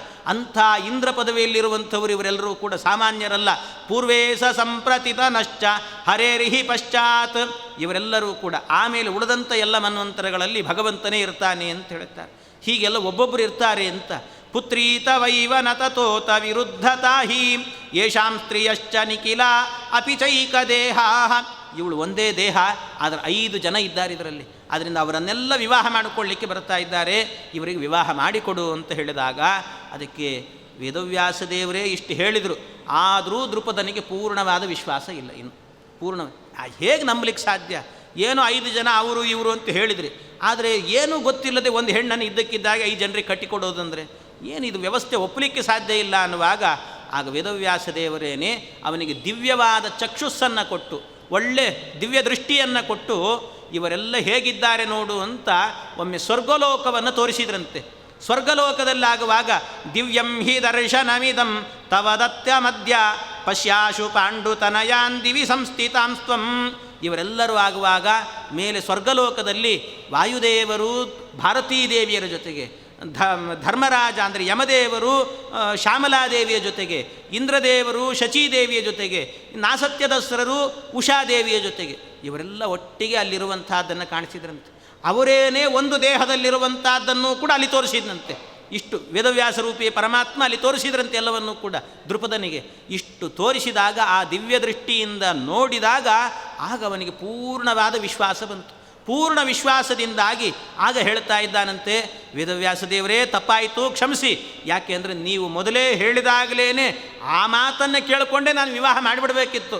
ಆದರೆ ಅದನ್ನು ಬಿಟ್ಟು ಮತ್ತೆ ಇನ್ನೂ ನಾನು ನಿಮ್ಮ ಬಗ್ಗೆ ಸಂಶಯ ವ್ಯಕ್ತಪಡಿಸಿದೆ, ನನ್ನ ಕ್ಷಮೆ ಮಾಡಿ, ನೀವು ಹೇಳಿದ್ದೀರಿ, ನಾನು ವಿವಾಹ ಮಾಡಿಕೊಡ್ತೇನೆ ಅಂತ ಇತ್ಯುಕ್ತ ವಾಕ್ಯ ಮನುತಾನ್ ಸದದರ್ಶ ರಾಜ ಕೃಷ್ಣ ಪ್ರಸಾದ ಬಲತೋ ದಿವಿತಾದೃಶಾಂಶ್ಚ. ಭಾರೀ ಅದ್ಭುತವಾದ ವಿವಾಹ ಮಾಡಿದ್ರಂತೆ. 5 ಜನರ ವಿವಾಹ ಆಯಿತು. 5 ಜನರಿಗೆ ಒಬ್ಬಳನ್ನು ವಿವಾಹ ಮಾಡಿದ್ದಾರೆ. ಅದು ಯಾವ ರೀತಿ ಅಂದರೆ ಅದು ಒಂದೊಂದು ವ್ಯವಸ್ಥೆ ಅಂತ. ಒಬ್ಬ ಹೆಂಡತಿ ಆದರೆ ಒಂದು ವಾಹನ ಇರ್ತದೆ, 4 ಜನ 5 ಜನ ಒಂದರಲ್ಲಿ ಸಂಚಾರ ಮಾಡಲ್ವ? ಹಾಗೆ ಇದನ್ನು ಕೂಡ ಒಂದೇ ವಾಹನದ ಒಳಗೆ, ಅಂದರೆ ಭಾರತೀ ದೇವಿಯರು ಮುಖ್ಯವಾದ ದೇಹ, ಅದರ ಒಳಗಾಗಬೇಕಾದ್ರೆ ಉಮಾದೇವಿ, ಶ್ಯಾಮಲಾದೇವಿ, ಶಚೀದೇವಿ, ಉಷಾದೇವಿ ಅಷ್ಟೂ ಜನ ಇದ್ದರು ಅಂತ ಒಂದು ಕಲ್ಪನೆಗೆ ತಿಳ್ಕೊಳ್ಬೇಕು ಅಂತ ಹೇಳ್ತಾರೆ. ಹಾಗೆ ಆ ರೀತಿ ಅವರೆಲ್ಲರೂ ಇದ್ದರು. ಅವರನ್ನು ವಿವಾಹ ಮಾಡಿಕೊಂಡಿದ್ದಾರೆ. ವಿವಾಹ ಆದ ನಂತರ ಆ ವಿವಾಹದಲ್ಲಿ ಇವರು ವಿವಾಹ ಆಗಿದೆ ಅಂತ ಕೃಷ್ಣ ಪರಮಾತ್ಮನಿಗೆ ಗೊತ್ತಾದ ಕೂಡಲೇ ಮೊಟ್ಟ ಮೊದಲು ಯಾರೂ ಬಂದಿರಲಿಲ್ಲ. ವಿವಾಹ ಆಗಿದೆ ಅಷ್ಟೇ, ಕೂಡಲೇ ಬಂದದ್ದು ಕೃಷ್ಣ ಪರಮಾತ್ಮನೇ ಅಂತ. ಭಗವಂತ ಕೃಷ್ಣನೇ ಬಂದ, ನಾನು ಆಶೀರ್ವಾದ ಮಾಡಬೇಕು ನನ್ನ ಪಾಂಡವರಿಗೆ ಅಂತ. ಬಹಳ ಪಾಂಡವ ಮಮ ಪ್ರಾಣಾಹಿ ಪಾಂಡವಾಹ ಅಂತಾನೆ ಕೃಷ್ಣ, ನನ್ನ ಪ್ರಾಣ ಇವರು ಅಂತ ಅವರಿಗೆಲ್ಲ ಆಶೀರ್ವಾದ ಮಾಡಬೇಕು ಅಂತ ಬಂದು ಪಾಂಡವರಿಗೆ ಎಷ್ಟಾಗತ್ತೆ ಅಷ್ಟು ಎಲ್ಲ ಯಾದವರೆಲ್ಲ ಬಂದು ಬಂಗಾರ, ಬೆಳ್ಳಿ, ರಥ, ಕುದುರೆ, ಆನೆ ಎಲ್ಲವನ್ನು ಒಂದೊಂದು ಉಡುಗೊರೆ ಅಂತ ಕೊಡ್ತಾರೆ ನೋಡಿ. ಇದು ಸತ್ಸಂಪ್ರದಾಯ ಅಂತ ಹೇಳ್ತಾರೆ. ಏನಾದರೂ ಉಪನಯನ, ವಿವಾಹ ಇಂಥದ್ದಾಯಿತು ಅಂದರೆ ಅಲ್ಲಿಗೆ ಹೋದರೆ ಬರೀ ಕೈಲಿ ಹೋಗಿ ಬರಬಾರ್ದಂತೆ. ಬರೀ ಕೈಲಿ ಹೋಗಬಾರ್ದು, ಏನಾದರೂ ಕೈಯಲ್ಲಿ ಹಿಡ್ಕೊಂಡು ಹೋಗಿ ಒಂದು ಉಡುಗೊರೆ ಕೊಟ್ಟು ಬರಬೇಕು. ಆ ಸತ್ಸಂಪ್ರದಾಯವನ್ನು ಅದಕ್ಕೆ ನಾಂದಿ ಹಾಡಿದವನೇ ಕೃಷ್ಣ ಪರಮಾತ್ಮ. ಇದನ್ನು ಮಾಡಬೇಕು ಅಂತ ಪಾಂಡವರ ವಿವಾಹ ಆದಾಗ ಉದ್ವಾಹ್ಯ ತತ್ರ ನಿವಸತ್ಸ್ವತ ಪಾಂಡವೇಶು ಶ್ರುತ್ವೈವ ರಾಮ ಸಹಿತ ಸಹ ಯಾದವೈಶ್ಚ. ಎಲ್ಲರನ್ನು ಕರ್ಕೊಂಡು ಬಂದಿದ್ದಾನೆ, ಯಾದವರನ್ನೆಲ್ಲ ಕರ್ಕೊಂಡು ಬಂದು ಅವರಿಗೆಲ್ಲ ಕೊಡ್ತಾ ಇದ್ದಾನಂತೆ ಬೇಕಾದಷ್ಟು. ದೃಷ್ಟ್ವೈವ ತಮ್ಮ ಮುದರಾಶು ಕುರುಪ್ರವೀರ ಆಶ್ಲಿಷ್ಯ ಕೃಷ್ಣ ಮತನೇ ಮುರಸೌಚ ಕೃಷ್ಣಾಂ. ಎಲ್ಲರಿಗೂ ಚೆನ್ನಾಗಿ ಬೇಕಾದಷ್ಟು ಪದಾರ್ಥಗಳನ್ನು ಕೊಟ್ಟು ಹೋಗಿದ್ದಾನೆ. ಎಲ್ಲ ಆಯಿತು. ಈ ಕಡೆಯಿಂದ ಅವರು ಬೇರೆ ಬೇರೆ ದೇವಾಂಗ ಯೋಗ್ಯ ಶುಭ ಕುಂಡಲ ಹಾರಮೌಲಿ ಅಂತ ಹೇಳುತ್ತಾರೆ. ದೇವತೆಗಳು ಹಾಕುವಂಥ ಹಾರಗಳು, ಕುಂಡಲಗಳು ಇವನ್ನೆಲ್ಲ ಅಂಥ ಯೋಗ್ಯವಾದಂಥ ವಸ್ತುಗಳನ್ನೆಲ್ಲ ಕೊಟ್ಟಿದ್ದಾರಂತೆ. ಅದರ ಜೊತೆಗೆ ಕೃಷ್ಣ ಪರಮಾತ್ಮ ದ್ರೌಪದೀ ದೇವಿಗೆ ಪ್ರತ್ಯೇಕವಾಗಿ ಒಂದಷ್ಟು ಕೊಟ್ಟನಂತೆ ಉಡುಗೊರೆ ಅಂತ. ದ್ರೌಪದೀ ದೇವಿಗೆ ಅಂತ ದೃಷ್ಟ್ವಾ ಪ್ರದಾಯ ಗೃಹಯೋಗ್ಯ ಸಮಸ್ತ ಭಾಂಡಂ. ಅವಳಿಗೆ ಕೊಟ್ಟದ್ದೇನು ಅಂದರೆ, ನಿನ್ನ ಮನೆ ಕೆಲಸ ಮಾಡ್ಕೊಂಡಿರಬೇಕಮ್ಮ, 5 ಜನರು ಗಂಡಂದರಿದ್ದಾರೆ, ಅದರಲ್ಲೂ ಭೀಮಸೇನ ದೇವರಿದ್ದಾರೆ. ಅವರಿಗೆ ಅಡುಗೆ ಮಾಡೋದಂದರೆ ಸಾಮಾನ್ಯದ ವಿಚಾರ ಅಲ್ಲ. ನೀನೇ ಸಮರ್ಥಳು. ಅದಕ್ಕೆ ಅಡುಗೆ ಮಾಡಲಿಕ್ಕೆ ಏನೇನು ಪದಾರ್ಥಗಳು ಬೇಕು, ಅದಕ್ಕೆ ಗೃಹ ಭಾಂಡ ಯೋಗ್ಯಂ, ಎಲ್ಲ ಭಾಂಡಗಳನ್ನೆಲ್ಲ ತಗೋ ಅಂತ ಅಡುಗೆ ಪದಾರ್ಥಗಳನ್ನೆಲ್ಲ, ಅದಕ್ಕೆ ಬೇಕಾದಂಥ ದೊಡ್ಡ ದೊಡ್ಡ ಪಾತ್ರೆಗಳನ್ನೆಲ್ಲ ಕೊಟ್ಟು ಹೋದ್ರಂತೆ ಕೃಷ್ಣ ಪರಮಾತ್ಮ. ಕೃಷ್ಣನೇ ಕೊಟ್ಟ ಪಾತ್ರೆಯಲ್ಲಿ ಅಡಿಗೆ ಮಾಡ್ತಿದ್ಲಂತೆ ದ್ರೌಪದೀ ದೇವಿ. ಎಂಥ ವಿಶೇಷ ನೋಡಿ, ಎಂಥ ಯೋಗ್ಯತೆ. ಅದರಿಂದ ನಮಗೆಲ್ಲ ಅಂತಹ ಯೋಗ್ಯತೆ ಸಿಗಲ್ಲ. ಅದು ದ್ರೌಪದೀ ದೇವರಿಗೆ ಮಾತ್ರ ಅಂತಹದ್ದು. ಗೃಹಯೋಗ್ಯ ಸಮಸ್ತ ಭಾಂಡಂ ಅಂತಾರೆ. ಅಂತಹ ಸಮಸ್ತ ಭಾಂಡಗಳನ್ನು ಪಡೆದಿದ್ದಾಳೆ. ಇಷ್ಟೆಲ್ಲ ಪಡ್ಕೊಂಡು ಅದನ್ನು ಚೆನ್ನಾಗಿದ್ದಾರಂತೆ. ಷಣ್ಣಾಂ ಪೃಥಗದಾತ್ ಪೃಥಗೇವ ಯೋಗ್ಯಾನ್ ಅಂತ 6 ಜನರಿಗೂ ಪ್ರತ್ಯೇಕವಾಗಿ ಕೊಟ್ಟಿದ್ದಾನಂತೆ ಕೃಷ್ಣ ಪರಮಾತ್ಮ. ಒಬ್ಬೊಬ್ಬರಿಗೂ ಕೂಡ ಅವರವರಿಗೆ ಯೋಗ್ಯತೆ ಇರುವಂತೆ ಅನುಗುಣವಾಗಿ ಅವರವರಿಗೆ ಆ ಕಾಣಿಕೆಗಳನ್ನೆಲ್ಲ ಕೊಟ್ಟಿದ್ದಾನಂತೆ. ಈ ಕಡೆಯಿಂದ ದೃಪದ ಮಹಾರಾಜನು ಕೂಡ ಅನೇಕ ಬೇರೆ ಬೇರೆ ಪದಾರ್ಥಗಳನ್ನೆಲ್ಲ ಅವರೂ ಕೊಡ್ತಾ ಇದ್ದಾರಂತೆ. ಇಷ್ಟೆಲ್ಲವನ್ನು ಸ್ವೀಕಾರ ಮಾಡಿದ್ದಾರೆ. ಎಲ್ಲರೂ ಕೂಡ ಸ್ವೀಕಾರ ಮಾಡಿ ಆನಂದದಿಂದ ಅವರೆಲ್ಲ ಇದ್ದಾರೆ. ಈ ಕಾಲದಲ್ಲಿ ವಿಶೇಷವಾಗಿ ವೇದವ್ಯಾಸ ದೇವರು ಅಲ್ಲಿದ್ದರು. ವೇದವ್ಯಾಸ ದೇವರು ಏನಾದರೂ ಕೊಡಬೇಕಲ್ಲ. ಅಂದರೆ ವೇದವ್ಯಾಸ ದೇವರು ಪಾಪ ಏನು ತರ್ತಾರೆ? ಅವರೇನಿಲ್ಲ, ಕೃಷ್ಣ ಪರಮಾತ್ಮನಿಗೆ ಯಾದವರಿದ್ದರು, ಅವರಿದ್ದರು, ಎಲ್ಲ ಇದ್ದರು. ಅವ್ರ ಹತ್ರ ಇದ್ದದ್ದನ್ನೆಲ್ಲ ತೊಗೊಂಡು ಬಂದು ಇವ್ರಿಗೆ ಕೊಟ್ಟ. ಆದರೆ ವೇದವ್ಯಾಸ ದೇವರು ಏನು ಕೊಡಬೇಕು? ಅದಕ್ಕೆ ವೇದವ್ಯಾಸ ದೇವರು ಬ್ರಾಹ್ಮಣರು ಆದ್ದರಿಂದ, ಬ್ರಾಹ್ಮಣ ವೇಷದಲ್ಲಿ ಬಂದವರಾದ್ದರಿಂದಾಗಿ ಬ್ರಾಹ್ಮಣರಿಗೆ ಇಷ್ಟೊಂದು ನಿಯಮ ಇಲ್ಲ ಅಂತ ಹೇಳ್ತಾರೆ. ಅದೊಂದು ವಿಶೇಷ. ಏನು ಅಂದರೆ, ವಿವಾಹಕ್ಕೆ ಹೋಗಬೇಕಾದ್ರೆ ಬ್ರಾಹ್ಮಣರು, ಅದು ಎಲ್ಲರೂ ಅಲ್ಲ, ಮಂತ್ರಜ್ಞ ಬ್ರಾಹ್ಮಣರು ಅಂತ ಅರ್ಥ. ಮಂತ್ರಜ್ಞ ಬ್ರಾಹ್ಮಣರಾಗುವಾಗ ಹೋಗುವಾಗ ಉಡುಗೊರೆಯನ್ನು ತಗೊಂಡು ಹೋಗಲೇಬೇಕು ಅಂತ ನಿಯಮ ಇಲ್ಲಂತೆ. ಮತ್ತೇನು ಅಂದರೆ, ಅವರಾಗಬೇಕಾದ್ರೆ ಅವರ ಬಾಯಿಂದ ಆಶೀರ್ವಚನವನ್ನು ಮಾಡಿದರೆ ಅದೇ ದೊಡ್ಡ ಉಡುಗೊರೆ ಅಂತೆ. ಒಂದು ಬಾರಿ ಶತಮಾನಂ ಭವತು ಶತಾಯು ಪುರುಷ ಅಂತ ಅವರಿಗೆ ಆಶೀರ್ವಚನ ಮಾಡಿದರೆ ದೊಡ್ಡ ಉಡುಗೊರೆ. ಯಾರು ಕೊಟ್ಟಿರ್ತಾರೆ ಉಡುಗೊರೆ, ಆ ಎಲ್ಲ ಉಡುಗೊರೆಗಳಿಗಿಂತಲೂ ಕೂಡ ದೊಡ್ಡ ಉಡುಗೊರೆ ಅಂತೆ ಅದು. ಆದ್ದರಿಂದ ಅಂಥದ್ದನ್ನು ವೇದವ್ಯಾಸ ರೂಪಿ ಪರಮಾತ್ಮ ಅವರಿಗೆ ಭಾರಾನ್ ಬಹೂನ ಪಿದದೌ ಅತ ಚಾಶಿಶೋಗ್ರ್ಯಾಹ ಆಶಿಷ ಎಲ್ಲವನ್ನು ಒಳ್ಳೆ ಆಶೀರ್ವಚನವನ್ನು ಮಾಡಿದ್ದಾರಂತೆ. ಇಷ್ಟು ಮಾಡಿ ಅವರನ್ನು ಚೆನ್ನಾಗಿರಿ ಅಂತ ಅನುಗ್ರಹವನ್ನು ಮಾಡಿ ಹೊರಟಿದ್ದಾರೆ. ಅವರೆಲ್ಲ ಚೆನ್ನಾಗಿ ಬದುಕ್ತಾ ಇದ್ದಾರೆ. ಇದನ್ನು ನೋಡಿ ಸಹನೆ ಆಗಲಿಲ್ಲ ದುರ್ಯೋಧನನಿಗೆ, ಕರ್ಣನಿಗೆ, ಎಲ್ಲರಿಗೂ ಕೂಡ. ದ್ರೌಪದಿಯನ್ನು ಇವರು ಪಡೆದ್ರಲ್ಲ ಅಂತ ಏನಾದರೂ ಮಾಡಿ ಇಷ್ಟು ಕೃಷ್ಣ ಕೊಟ್ಟಂಥ ಬಂಗಾರ, ಬೆಳ್ಳಿ ಪದಾರ್ಥಗಳನ್ನೆಲ್ಲ ಕಸ್ಕೊಳ್ಬೇಕು. ಅದರ ಜೊತೆಗೆ ಎಲ್ಲದಕ್ಕಿಂತಲೂ ಕೂಡ ಬಂಗಾರಕ್ಕಿಂತ ದೊಡ್ಡ ಬಂಗಾರವಾದಂಥ ದ್ರೌಪದಿಯನ್ನು ಕರ್ಕೊಂಡು ಬರಬೇಕು ಅಂತ ಅವ್ರ ಮನಸ್ಸಿಗೆ ಬಂತಂತೆ. ದ್ರೌಪದಿಯನ್ನು ನೋಡಿ ಸಹನೆ ಮಾಡಿಕೊಳ್ಳಿಕ್ಕೆ ಆಗ್ತಿರ್ಲಿಲ್ಲಂತೆ ಅವರಿಗೆ. ಅಂಥ ಸೌಂದರ್ಯ ದ್ರೌಪದಿ ದೇವಿಯದ್ದು. ಆದ್ದರಿಂದ ಅವಳನ್ನು ಏನಾದರೂ ಮಾಡಿ ವಶ ಮಾಡಿಕೊಳ್ಬೇಕು ಅಂತ ಇವರ ಮೇಲೆ ಯುದ್ಧಕ್ಕೆ ಬರ್ತಾರೆ.